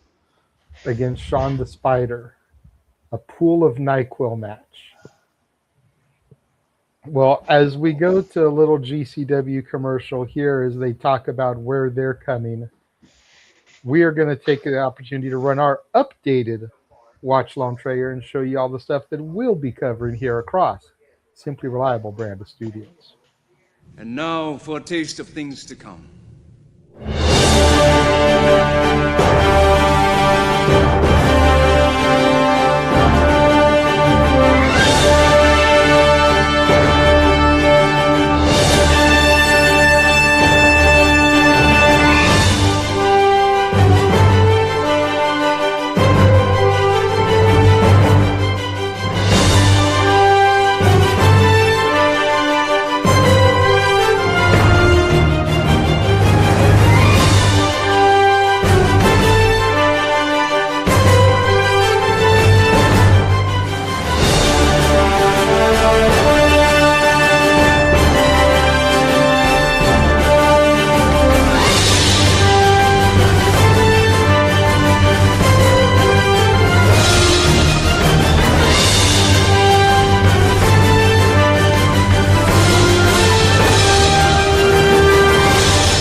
Oh, the wrestling. Oh my god. I'm trying not to yawn.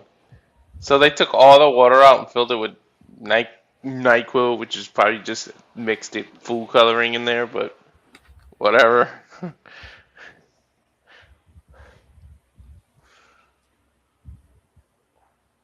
And now it just looks like the reflecting pool in Washington D.C. with all the algae. Legit.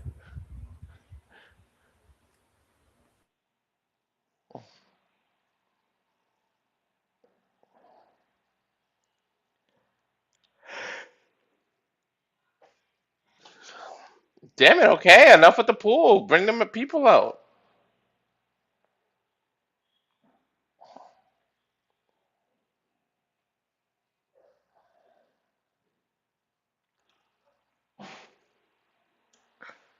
Just wait for Ed to go to sleep and roll his ass into it.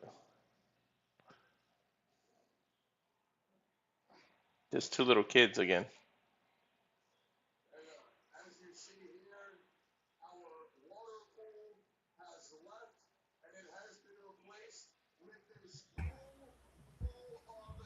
Our commercial was long enough that I was able to eat just about an entire small bag of Cheetos. Mm.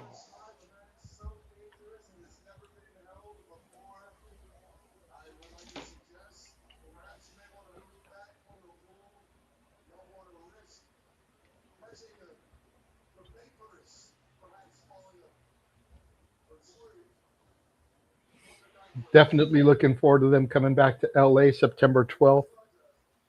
What is the kid Hopefully. doing? What are these kids doing?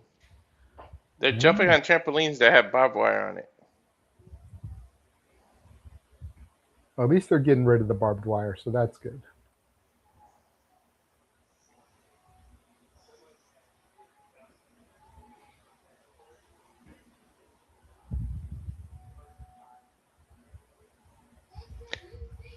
Oh, he's the announcer kid again.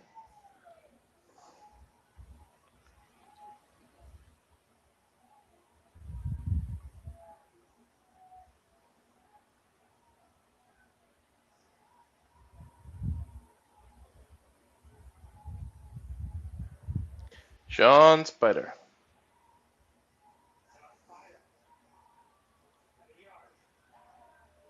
Alrighty then. Come on, kid, announce it.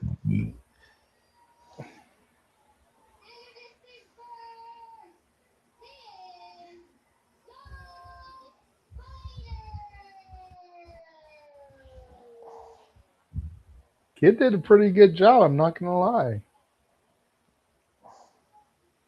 Shit, let me do that. Let me audition for that, Brett. I'll do it.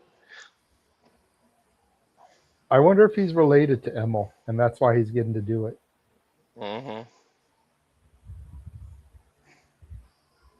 Or whoever's house it is. And look, a transit! We used to drive those for the wheelchair cars. Those are Jersey license plates, by the way. Might be a hint as to where they're at. Oh no, New York license plate.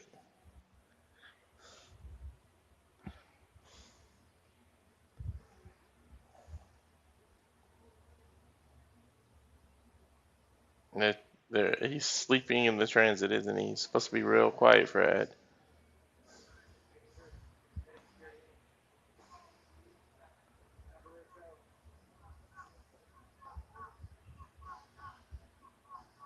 You fucked up. You fucked up.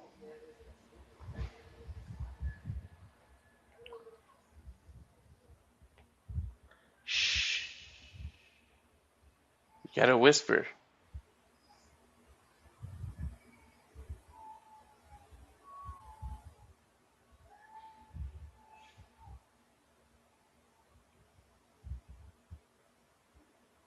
He adds another NyQuil bottle. Introducing next, Sleepy Ed. Come on, kid. Do the gimmick. You gotta whisper it.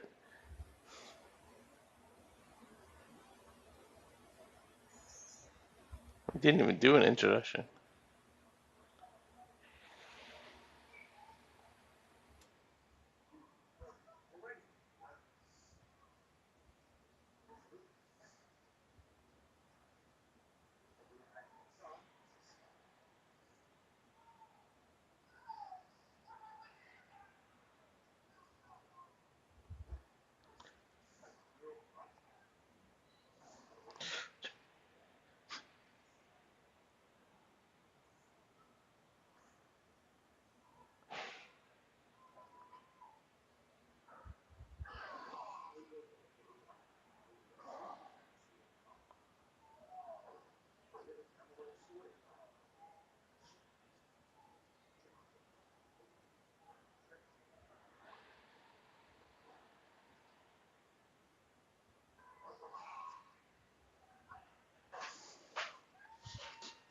Sean Spider here now dominating in the early going with Sleepy Ed. Dude, Sean looks like a freaking teenager, or a kid, or something. Mm-hmm.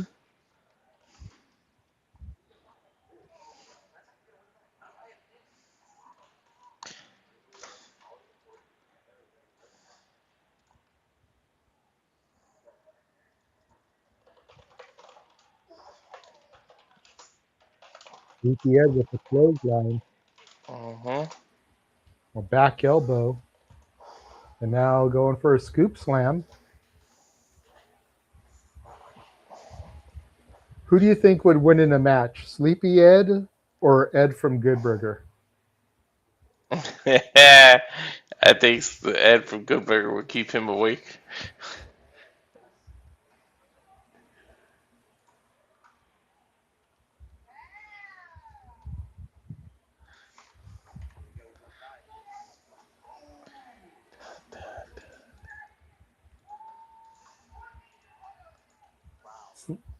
Sean Spider just used a laptop computer to crack Sleepy Ed over the head. That concussion may put him back to sleep. Right?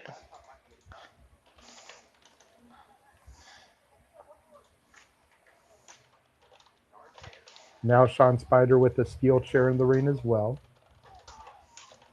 Laptop again, this time to the back of Sleepy Ed.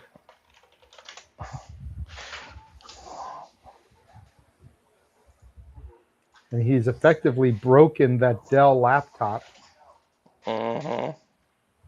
Hopefully they got it at a thrift store or something, and it wasn't someone's actual computer. Yeah, I doubt that. Nice suplex there by Sean Spider.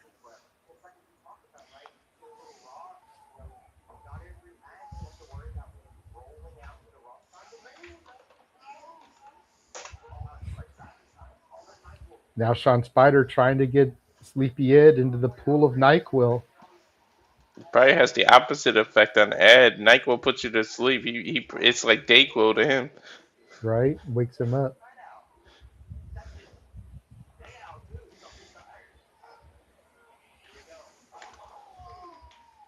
Nice tilt-a-whirl slam there. Spinning side slam from Sleepy Ed.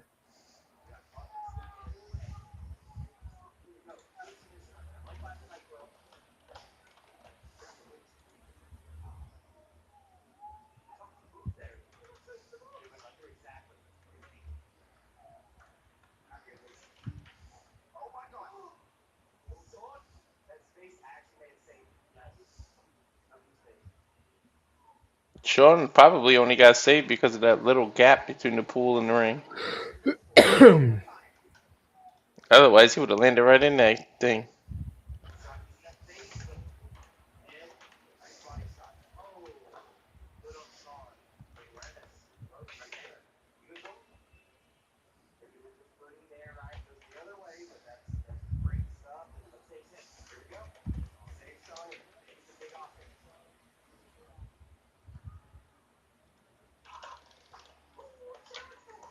What the hell was that?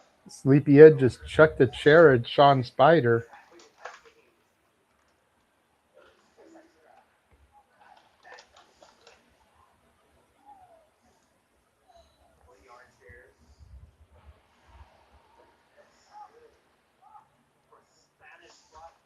Looking for a Spanish fly here? No. Little Uranagi through the two chairs there. But Sean Spider hurt himself as much as he did Sleepy Ed. Yeah. The brunt of it was on him. Mm-hmm. Sean Spider smartly rolling to the outside. Sleepy Ed following.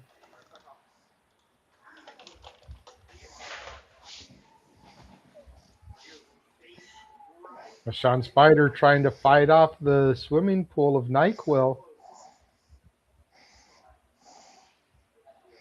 So once you hit the pool, you lose, or do you have to submerge your opponent?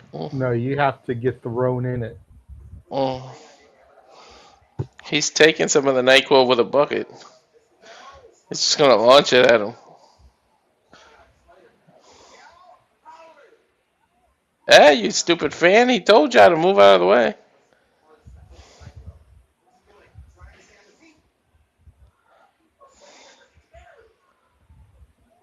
Dude, he Fan threw. just got thrown in there. Uh-huh.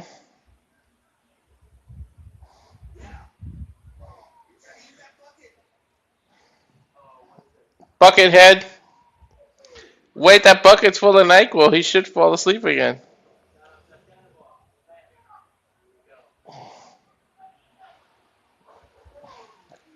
Tornado DDT by Sean Spider. He's hyping himself up.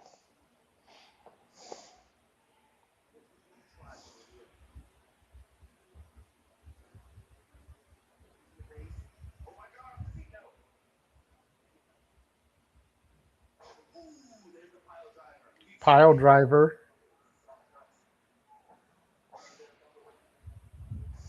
To your point, if Sleepyhead isn't fully asleep, he should at least be more drowsy now after having some of that NyQuil in the bucket there and dumped on his head. Mm-hmm. Unless he's immune to it. Sleepyhead goes face first in the back of that transit. Boot to the midsection. Sean Spider still dominating.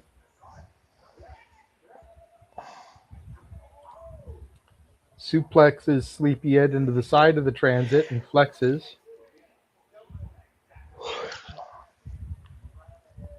Is that a four-wheeler next to him? Mm-hmm. Where's Sean Spider going? Probably to that roof I was talking about earlier.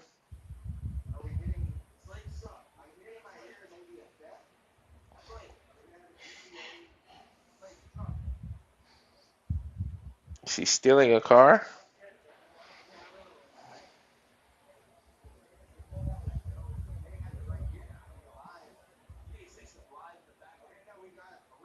A rake.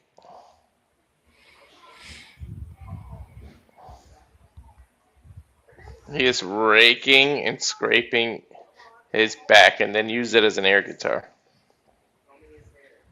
Here comes some guys with a ladder. This is more like a normal ladder, not a painter's ladder. You can see how it's reinforced. Mm-hmm. Both sides have the climbing legs.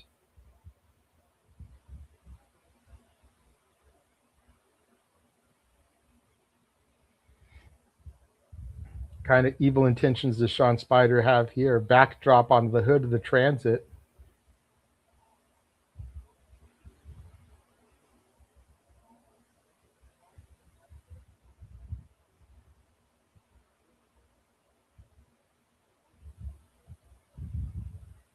Sean Spider now on the top of that transit. Hope they got full coverage insurance.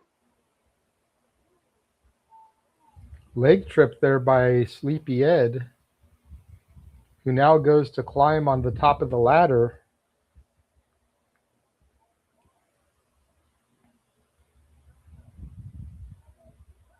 Elbow drop off the ladder onto the top of Sean Spider on top of the transit. I hate those cars. See, but they're right over where that pool is now. Low blow from Sean Spider to Sleepyhead. Think we're going to get a big splash here from one of these two individuals. Mm-hmm. Sleepyhead has Sean Spider in a sleeper here. The sleepy sleeper. Now hoisting him onto the shoulders. Fireman's carry position. They just hit him with the go to sleep. He tried to. It was fucked up. And then he throws Sean Spider into the pool of NyQuil. Sleepyhead is your winner. That fan is still floating in there. That shit's funny.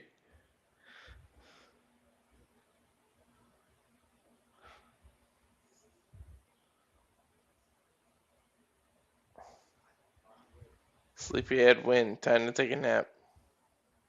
I wouldn't mind taking that gimmick because I'm falling asleep now. No sleeping, Walter. I'm trying not to. Fuck.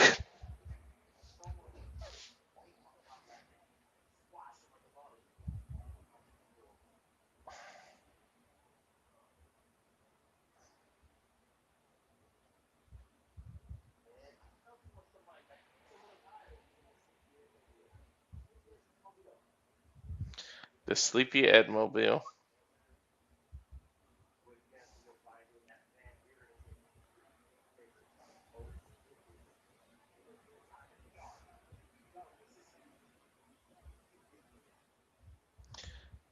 No wonder he parked the car so close to the pool for that spot right there.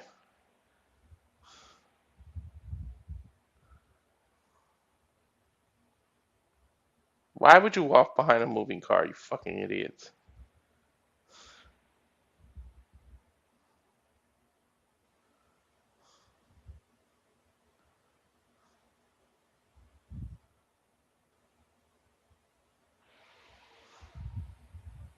Shit. 20-minute reservations. Probably got to get that cage set up. Mm-hmm.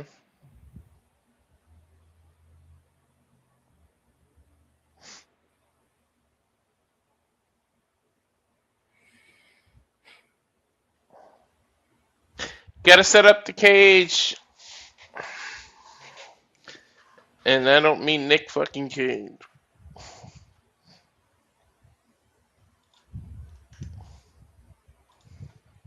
Let's see, what can I upload to try to, you know, because I don't want to play the same clip that I played yesterday. Well, if someone ever played our highlights when they were supposed to, we would have had something. But that's neither here nor there. Right.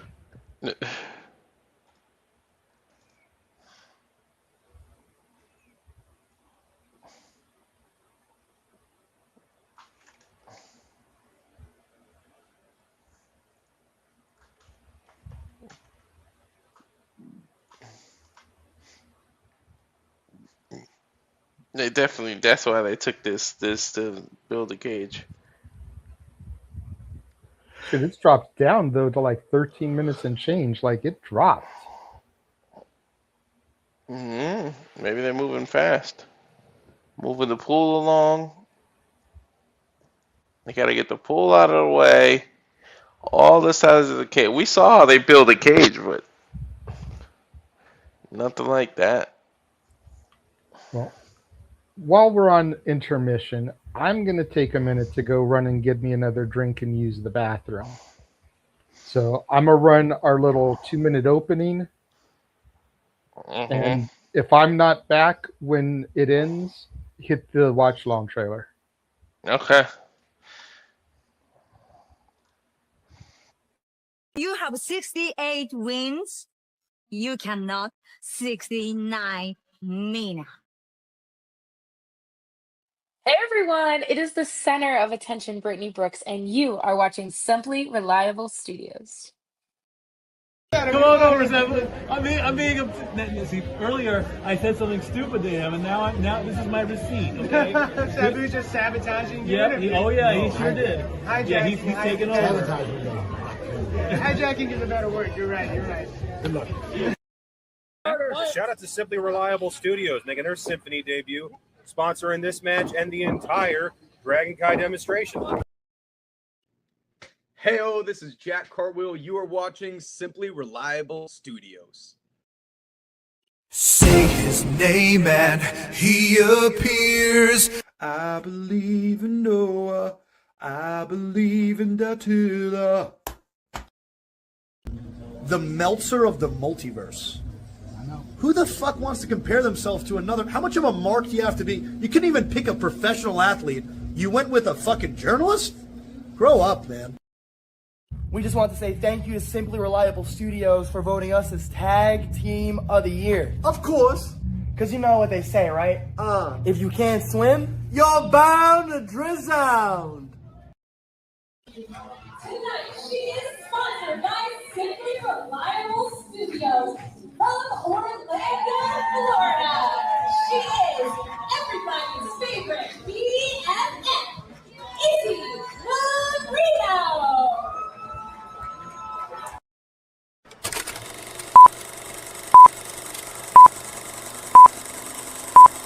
Get it? Got it. And now for a taste of things to come.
And of course, we here at the Simply Reliable Studios love to predict, watch along, discuss all the professional wrestling as well as other sports. I have been discussing with Statboy Mike, and it's looking like beginning Thursday, August 6th, which is the first NFL preseason game, he will begin his football coverage and watch alongs once again. He actually said he's thinking about doing the Thursday games this year instead of the Monday games, leaving Monday for wrestling. You know, that way if we end up doing a Raw watch along or something, there's no competing there, since we rarely ever do watch alongs on Thursdays. Which is funny because I think the Joey Janela 20 Years of Bad Boy show is August 6th. So it's the day he would do his kickoff. But irony. But I mean, with it being a midweek game, with us usually doing interviews on Thursdays or Tuesdays, like we may not be able to cover that show live anyway, so it's not a huge deal if we miss it. But Stat Boy should be back coming in August with his football watch-alongs. Walter, whether they're live or delayed, will be doing more UFC watch-alongs, because unfortunately UFC tends to run when shenanigans is going on. But with them being on Paramount Plus, can always do them the next day, you know, and just do a delayed watch along of them. So, yeah, I don't know why I didn't think of that before yesterday. At least you thought about it yesterday. Yeah. So we can get everything set up and figured out, you know, especially once we know who's doing what for the GCW shows this weekend, because we've got back-to-back days of GCW as well. You know, do you do UFC as a simulcast? Do you do UFC like this time, 3 Eastern, noon Pacific, and then we do the GCW Sunday show live? You know, just got to work out the deets, but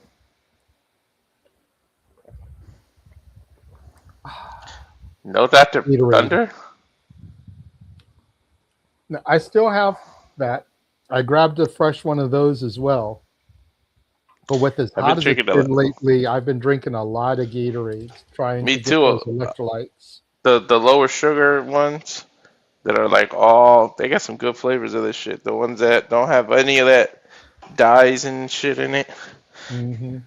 We're not sponsored by Gatorade, but shit, we'll take it. Gatorade! Right? Yeah, I've been drinking a lot of Gatorade Zeros. Mm-hmm. I've got the red, white, and blue one. And then I've got one, it's got the Apple Burst, the green ones. That's actually my favorite. Oh, okay. But those sell out so fucking quick. Shit, it just bumped back up to damn near 15 minutes. Mm-hmm. It was under 9, and then it bumped back up. God damn you. But we knew this was probably going to happen. This is what we dealt with during the clusterfuck in Vegas. Yeah, we know. It takes time. We understand. Exactly. It takes time to build a cage. Yeah, make sure everything is enforced properly. Again, traditionally, GCW does their cage matches first, and then they'll break them down and do the rest of the show. But this is probably going to be the main event, so it just kind of is what it is. They took forever to take it down, I remember. And then that's part of what led to the issues that arose that weekend, and we're not going to get into those, but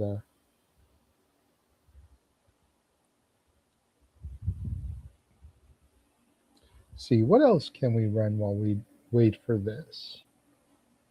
Besides our mouths. Right. See, the problem is that I've deleted most of the clips off of my computer in order to free up space and shit. Mm-hmm.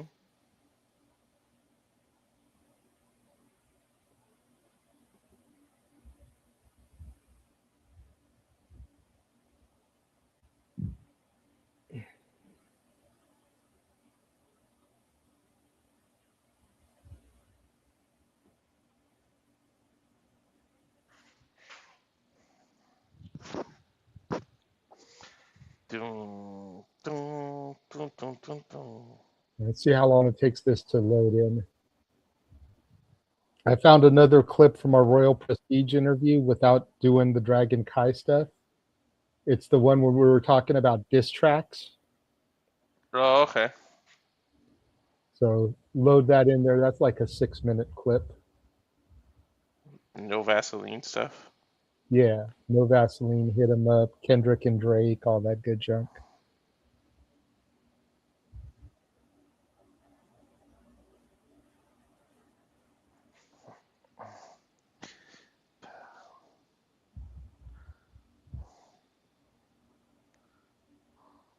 Yeah, it is 88 degrees here right now. And windy. The wind is just blowing the heat around instead of blowing cool air. Some nasty shit.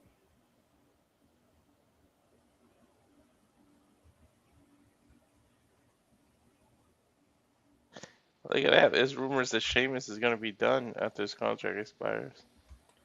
That's what I'm hearing. The $1 million question that I'm trying to figure out is, when does the contract expire? Because Right. SAP is making it sound like it's ending like soon. But there's also an article on Fightful from the end of May of this year that says that Sheamus is signed through September of 2029. So if he's leaving when his contract's over, he's still got 3 years with the company, y'all. Like, we need to stop tripping. But so the video is now loaded. We're gonna run that. Like I said, it's about a 6-minute clip, 6 minutes and change, of us from our Royal Prestige interview, talking about some music and diss tracks. So check this out. The only thing Toronto came close to winning in the NBA, that was it, because every other sport, woohoo! No, we're terrible out here. We're terrible here. Our sports teams, they we know. ain't good. We know. Especially when you have a representative like Drake. Sorry, I'm Lamar all the way. He was the biggest cheerleader they had. The biggest cheerleader. Hey, I don't know. I'm a Drake guy. I'm both. Are you? I like Drake too. Yeah, I like Drake. But I like Drake just a little bit more. I like both. I'm not one or the other because I've listened to both of them. I can't be biased. I listen to both of them, but I'm not gonna lie. I listen to Drake more than I do Kendrick. Well, he just came out with his new album though. So okay, so what do you guys think of his new album? If you guys, Iceman, I liked it. It was cool. I like Plot Twist was my song. Mine, what was mine? I like the Make 'Em Pay. Yeah. That was a good one. That was a good one. Drake taking a few jabs in these songs in this Iceman record. A lot of jabs. It ain't no little. It's a lot of. Every song has a diss reference in there. Yeah. But listen, that was the best part. That's the best part about music, when they have those diss. Like, listen, I still say to this day the best diss track that was out there has to be Kill Shot. Because Eminem. No Vaseline. What do you mean? MGK. No Vaseline. Bro. Ice Cube. No Vaseline, and you can't Ether. Like, come on, dude. That's how you know. That's how you know how uneducated Nick is when it comes to diss tracks. Okay? Listen, it's his age. But yeah, it's top 3 will forever be No Vaseline, Hit 'Em Up, and Ether. Mine is No Vaseline, Ether, and there's a song called Dollars and Cents by DJ Quick. Yes, DJ Quick. Yep. Yeah, that Hit 'Em Up. Okay, Hit 'Em Up is a good track. I don't think it's to me, a diss track has to end a career. He didn't do shit to Biggie's career, or I don't know if I can cuss. Sorry. No, you can definitely cuss. We cuss cut your ass off. But it didn't do anything for Biggie's career. Biggie was still making hits. It was just, he just laughed it off and kept making good music. So I don't put Hit 'Em Up in my top 5. I like the song, but I don't think it's a good diss song. Well, if you go strictly off of ending somebody's career, then I have a really underrated diss track that I've always been a fan of. The Ripper Strikes Back by LL Cool J. It was his final shot to cannabis. And done. Bro, done. Cannabis did not survive after that, but everyone writes it off because, it's LL. He was Hollywood at that point. It's like, but he murdered cannabis. Yeah. People forget LL, and then the word "goat" comes from LL. He coined that. Yep, So greatest people of all always time. forget LL. But if you're talking about end of career, then Nick got a point with the kill shot because he went MJ. He made MGK completely switch genre, looks. He started painting his nails. Yeah. Well, But I mean, Eminem known for doing that. Ja Rule, Benzino. 50 killed Ja Rule. Like 50 won any Ja Rule. Now I mean, M got him too, but 50 took that was something a little different, to this day, he still trolls him. He bought the first 2 rows of his concert just so he could perform in front of nobody. Like that's crazy work. Still a Ja Rule the guy. Super Bowl, Like I always Super Bowl liked Ja. commercial. Yeah, I like Ja Rule. But yeah, He doesn't get the credit he deserves for his hits. No. He just the Ja Rule got some hits now. He might have more hits than but 50. because of what No.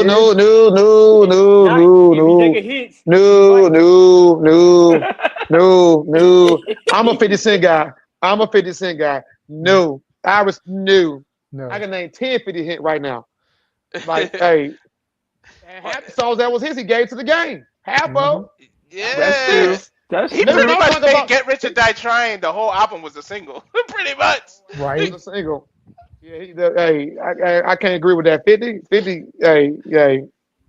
yeah, 50, yeah. Well, no, I wasn't saying anything negative. I'm just saying that because of what 50 said about him, people write off Josh hits is the point I was making. I was responding to Tavon when he said Ja Rule got more hits than 50. I'm like, nah. I said May. Oh no, ain't no. I'm gonna tell you, no, ain't made no.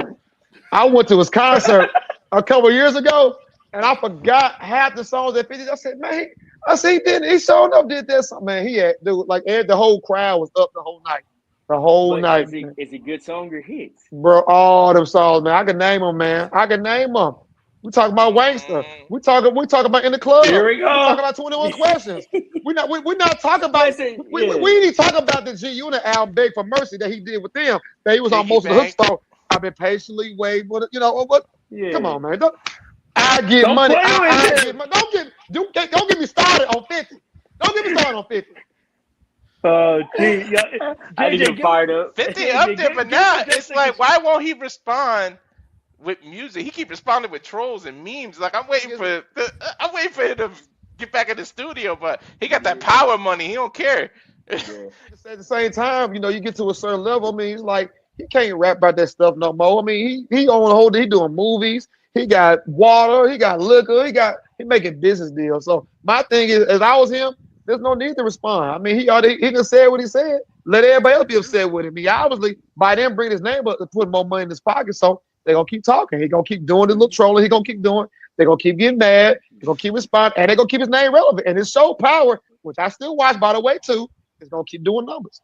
Raising Canaan out now. I'm hooked. Episode come out tomorrow. Episode 3 tomorrow. Final season.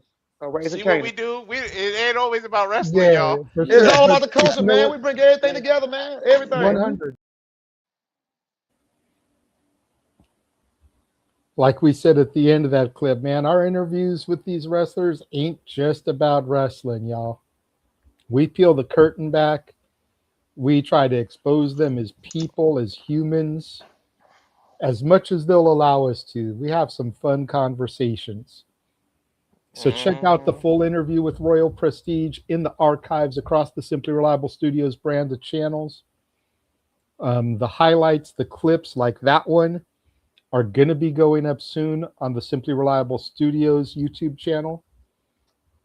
I have been waiting to upload them because we will be interviewing Dragon Kai this coming week, who are challenging Royal Prestige for their Pro Wrestling Symphony Tag Team Championships next week on July 11th in Nashville, Tennessee. So I've been kind of waiting for that interview to go down so that we can kind of put, alternating clips back and forth, because we ask some of the same questions of all of our guests.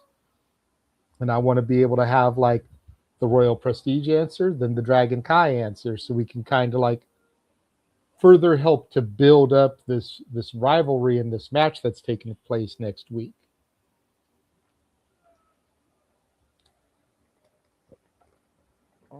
Oh wow, Nixon and Miranda Ali's are now engaged as of yesterday. Nice. Congrats. And they're coming out to the Wrestling Guys store this month as well in SoCal. Nice.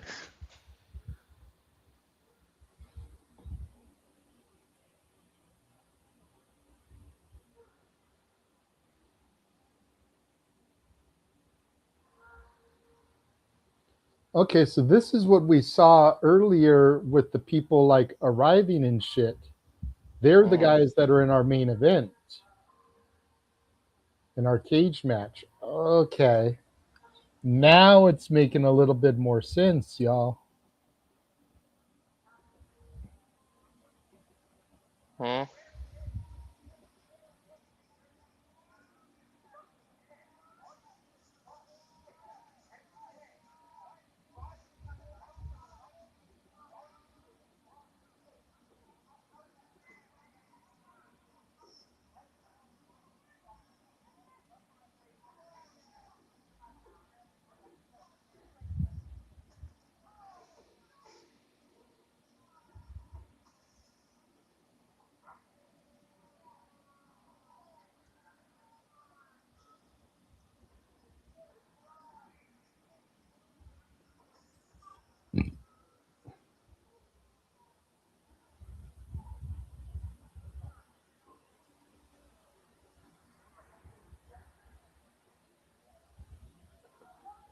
Seeing highlights of these two. Apparently, they've got quite the outstanding rivalry.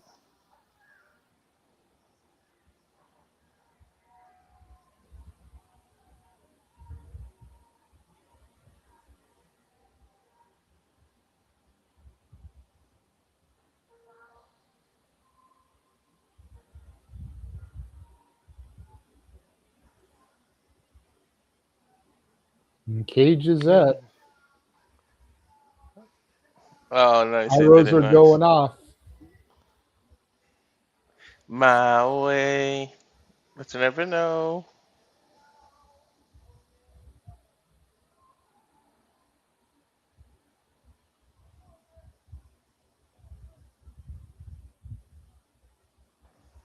Referee Max Recon getting in there for, again, what I assume has to be the main event. I would hope so, so I don't have to worry about taking it back down.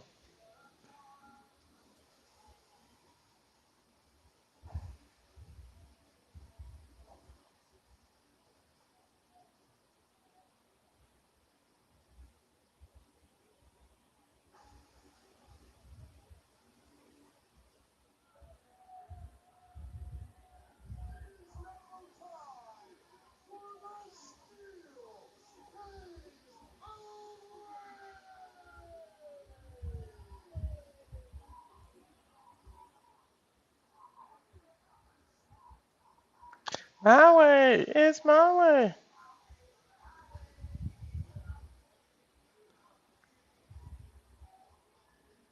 But you never know.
Let me just say, dude, I hope this guy bleeds buckets because he's wearing all white.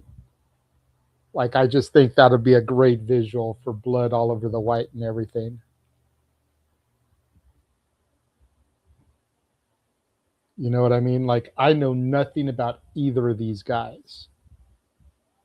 Lil Skittle or Mr. J.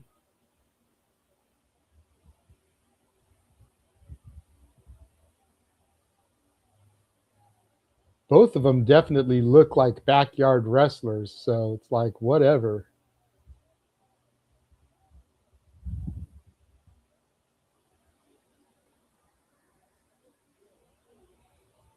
Lil Skittle looks like he's the baby face in the contest. Mr. J the heel because he came out flipping people off. Again, only assuming.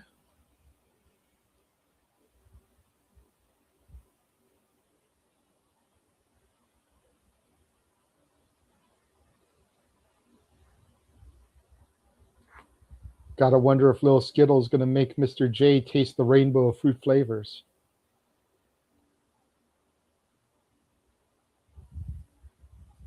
Damn, Walter must be on the call. He didn't get to react to my pun joke.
Match underway here.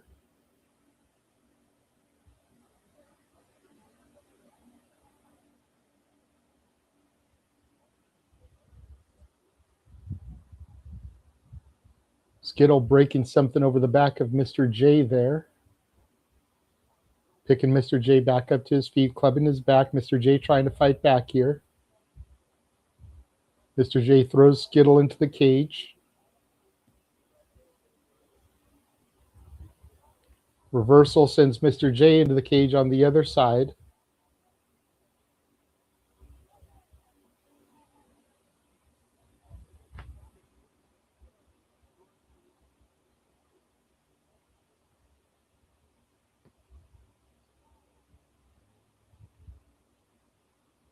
Mr. J getting cracked over the back again by Skittle. And a stomp to the back.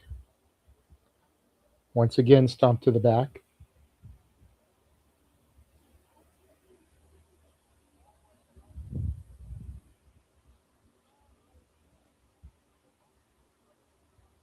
Are you back, Walter? Because you're still muted. Yeah, I'm back now. Okay. You missed my pun earlier, dude. What did you say? I kind of half heard it. I wonder if Lil Skittle's going to make Mr. J taste the rainbow fruit flavors. Yeah. Why is the ref dressed like a construction worker? Because of all the fuckery in the ring. Mm. Gusset plate to the head of Mr. J. And then returning the favor to Little Skittle.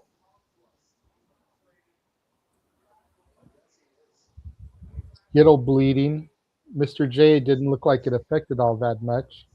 At least not that I can tell as of yet. Now Skittle about to get raked across the cage here.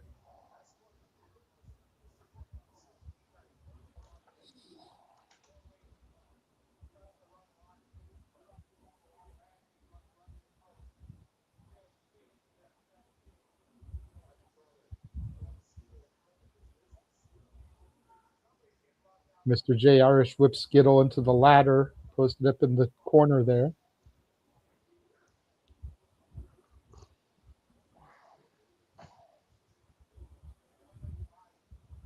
Now Mr. J climbing.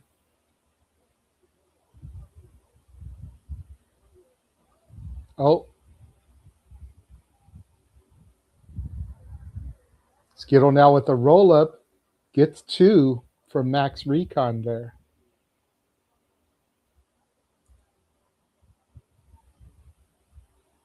The baseball bat with thumbtacks on it now to the back of Mr. J. Shotgun drop kick from Skittle. Hooks the leg. 2. Kick out from Mr. J. And Lil Skittle is bleeding buckets already. Thanks to that gusset plate.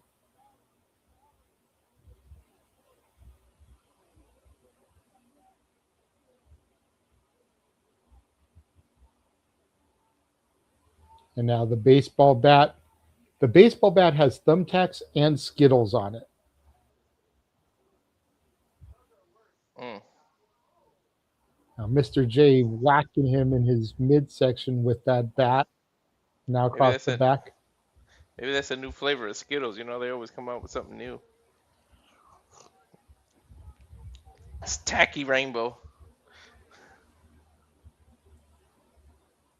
I've heard of Laffy Taffy, but this is something completely different. Yeah. I never really liked Skittles until they came out with the sour one, but then, even then I never really... I only like certain flavors of Skittles. You know, like I won't eat the whole bag. Mm-hmm. I'll only eat like the red, the orange, and the grape. I was like that with Starburst. I only like the pink one. Right? Pink ones are fire. Mm-hmm. We used to mess with Statboy with that. Every time he'd ask for a Starburst, we'd give him the pink one. Mm-hmm. You know, kind of alluding to the whole pink girl gay type of thing. Mm. Just to fuck with him. Statboy is completely straight. We're not homophobic or anything. We just like fucking with our brother.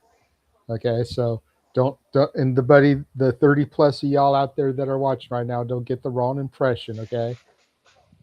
It's just friends fucking with friends, brothers Can't fucking accuse with me brothers. of nothing. Right? I got So the shirt all upside down. the new gay bullet club. Dude, I'm still tripping on the fact that we've sold 2 more shirts now. Mm-hmm. Like, granted, we know who bought them, but still, like... And if you want your own shirt to represent the Simply Reliable Studios, whether it's as a whole or an individual, the link is in the description on YouTube. It's in the bios of our channels too.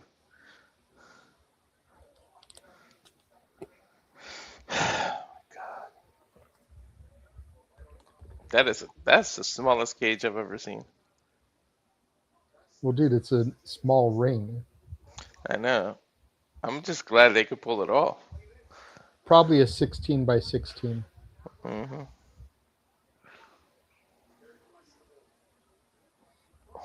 Mr. J climbing up, and now Lil Skittle giving chase here.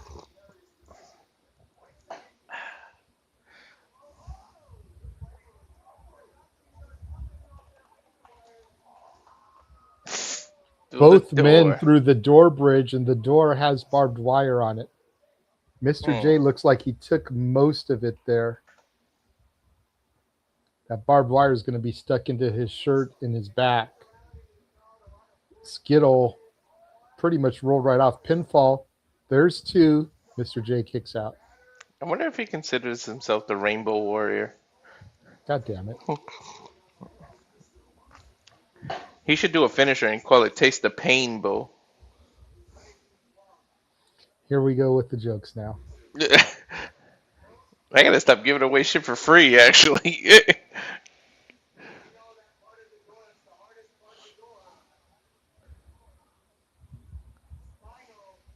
And now Lil Skittle.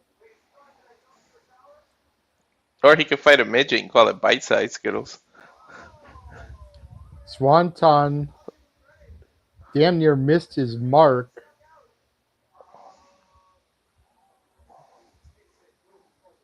Or a bite-sized brawl.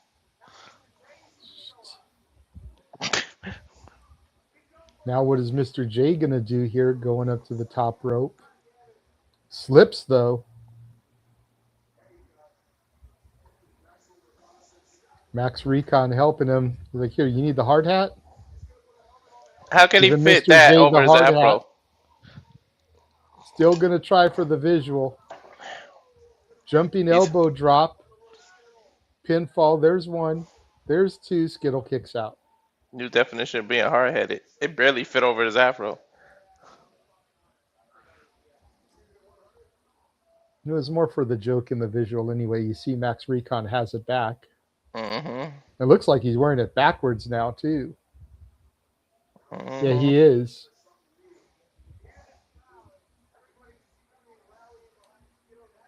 Uh-oh, Mr. J has a bag of something here. I don't think they're Skittles. They are thumbtacks. And a gusset plate was in there. Threw it out to the side. Now using his foot to spread the thumbtacks out. I didn't know Skittles had a bloody flavor. Look at that forehead. Sleeper attempt here from Skittle. I think we know what's going to happen here. Mr. J is going to fall backwards. Skittle's going to go back first in those thumbtacks. Mm-hmm.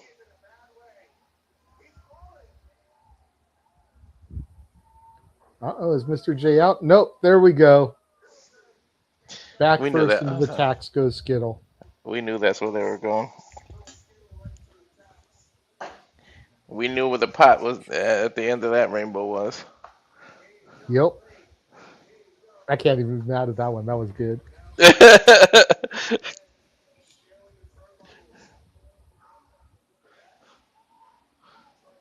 Oh, dude, I think he need the freaking thumbtacks when he missed that.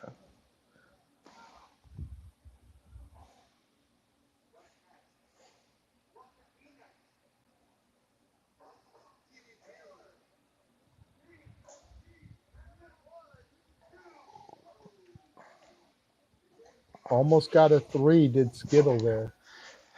Mm-hmm.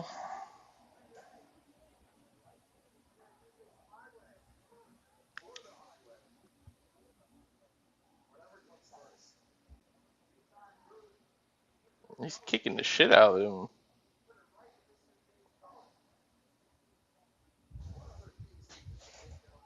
Oh, the better razors. Mm-hmm, the gusset plate. Uh-huh.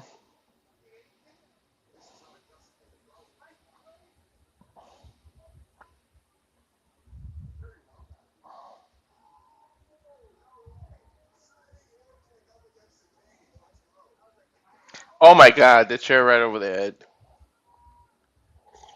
Unprotected chair shots in 2026 shouldn't be happening even at a backyard show. Mm-hmm.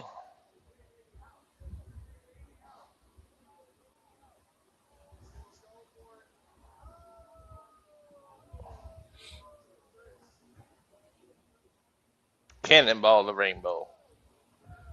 1, 2. Mr. J kicks out. Gotta admit, these two both have a lot of fight in them. You can tell they're pretty much legit backyarders. Like, Mr. J is Mr. Tough right now. I've never seen these guys on a regular show. Everything about them screams backyard. Even their highlight package had like a bunch of backyard wrestling footage. Like, up onto the shoulders of Mr. J. Death Valley Driver into the chair. Flips Skittle over. Stands him back up. Skittle trying to fight out.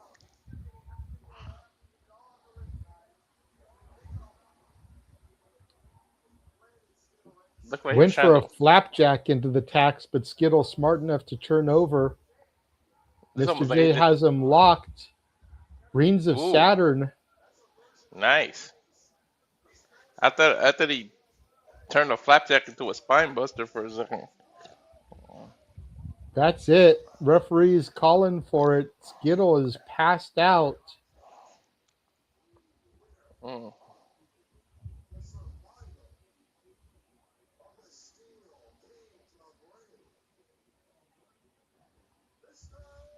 Mr. J survived that match. Yep, asking Max Recon to raise his arm.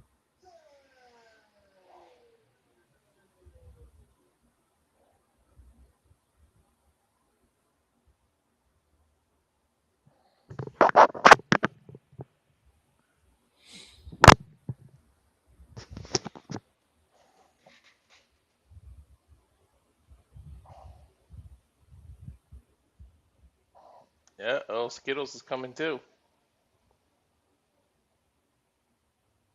Wake the Rainbow. Asking for a mic. Mr. J now getting the microphone from Emil. Yeah, what for?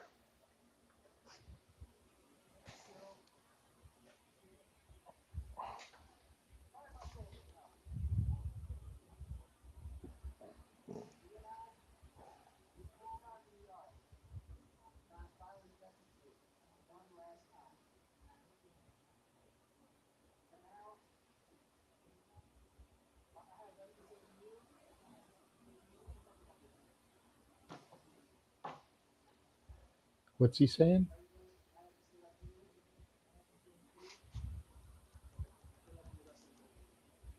Good luck on your wrestling journey. Now get the fuck out of my ring.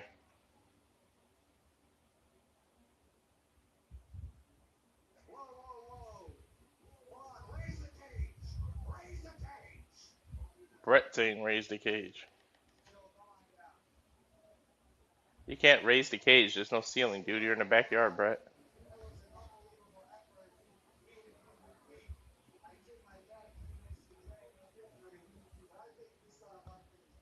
What is Brett saying? You still have unfinished business. He said, I thought for sure one of you was going to leave in a body bag.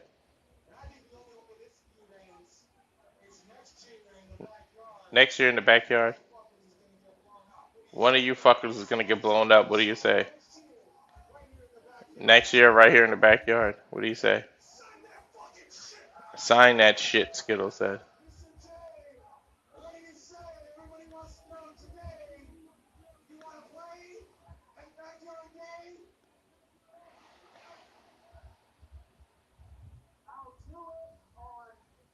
I'll do it on one condition.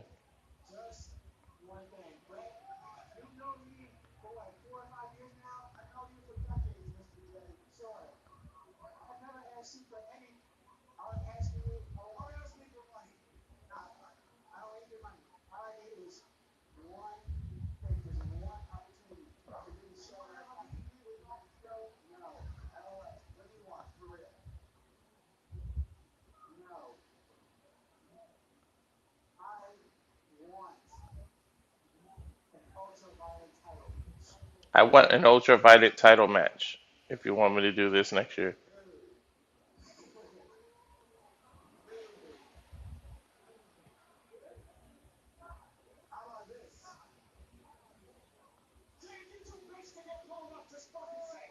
He said, if you're too bitch to get blown up, just say it.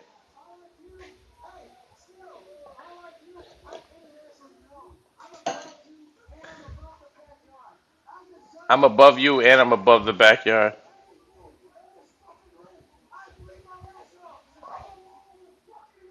I go all over the fucking world. I bleed my ass off. Look at Emil in the background there. He wants an ultraviolet match.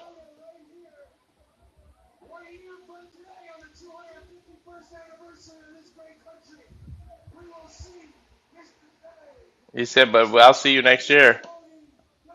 Exploding death match. 1 year in the making. We'll see you in the backyard next year. Exploding death match.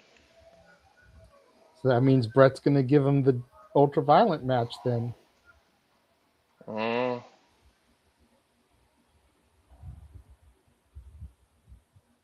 All right. That happened. Yeah. So the question now becomes, where does Brett give him the opportunity at? Mm. I mean, look, if we figure that this match was in a backyard in New York, New Jersey, I think do it at homecoming. You know? Get it out the way. Mm-hmm. That way the paperwork can get signed and we can start building to this match. True. Don't save it for TOS, COS next year. Don't save it for NGI. Do it at homecoming. Mm-hmm. But that is going to wrap up the coverage of GCW Backyard Wrestling 8. Really quickly, make sure you're following us at the Simply Reliable Studios at SR Studios 2024 on X. Please. Make sure you subscribe to Rage of Wrestling on YouTube. Pretty please. 41 subscribers away from hitting your goal, bro. 41. Pretty please. Follow and subscribe nfoster1916 on YouTube and X. If you will. Follow and subscribe Casa D18 Studios with an S on YouTube. Casa D18 Studio, no S on the X. We beg of you. Subscribe to our baddie friend Ash at Baddie for Wrestling. Be much appreciated. Subscribe. Subscribe to Rangers of Wrestling on YouTube. We'll be much obliged. I was waiting for you to be like it would be more phenomenal. And make sure you follow Pop Culture Powerbomb at PC Powerbomb on the X. Oh, man. We've got our interviews coming up this week. Dragon Kai will be Tuesday, 8 Eastern, 5 Pacific. We've got Kiera Hogan coming Wednesday, 7 Eastern, 4 Pacific. Dynamite Beach Blast Watch Alone on Wednesday. Impact Watch Alone on Thursdays. We continue our coverage of the Knockouts TV title tournament. GCW UFC shenanigans next weekend. A locked and loaded week here at the Simply Reliable Studios. For Walter Cruz, I am the Renegade of Wrestling, JJ Williams, saying thank to each and every one of you for tuning in and joining us, and we will catch you guys next time.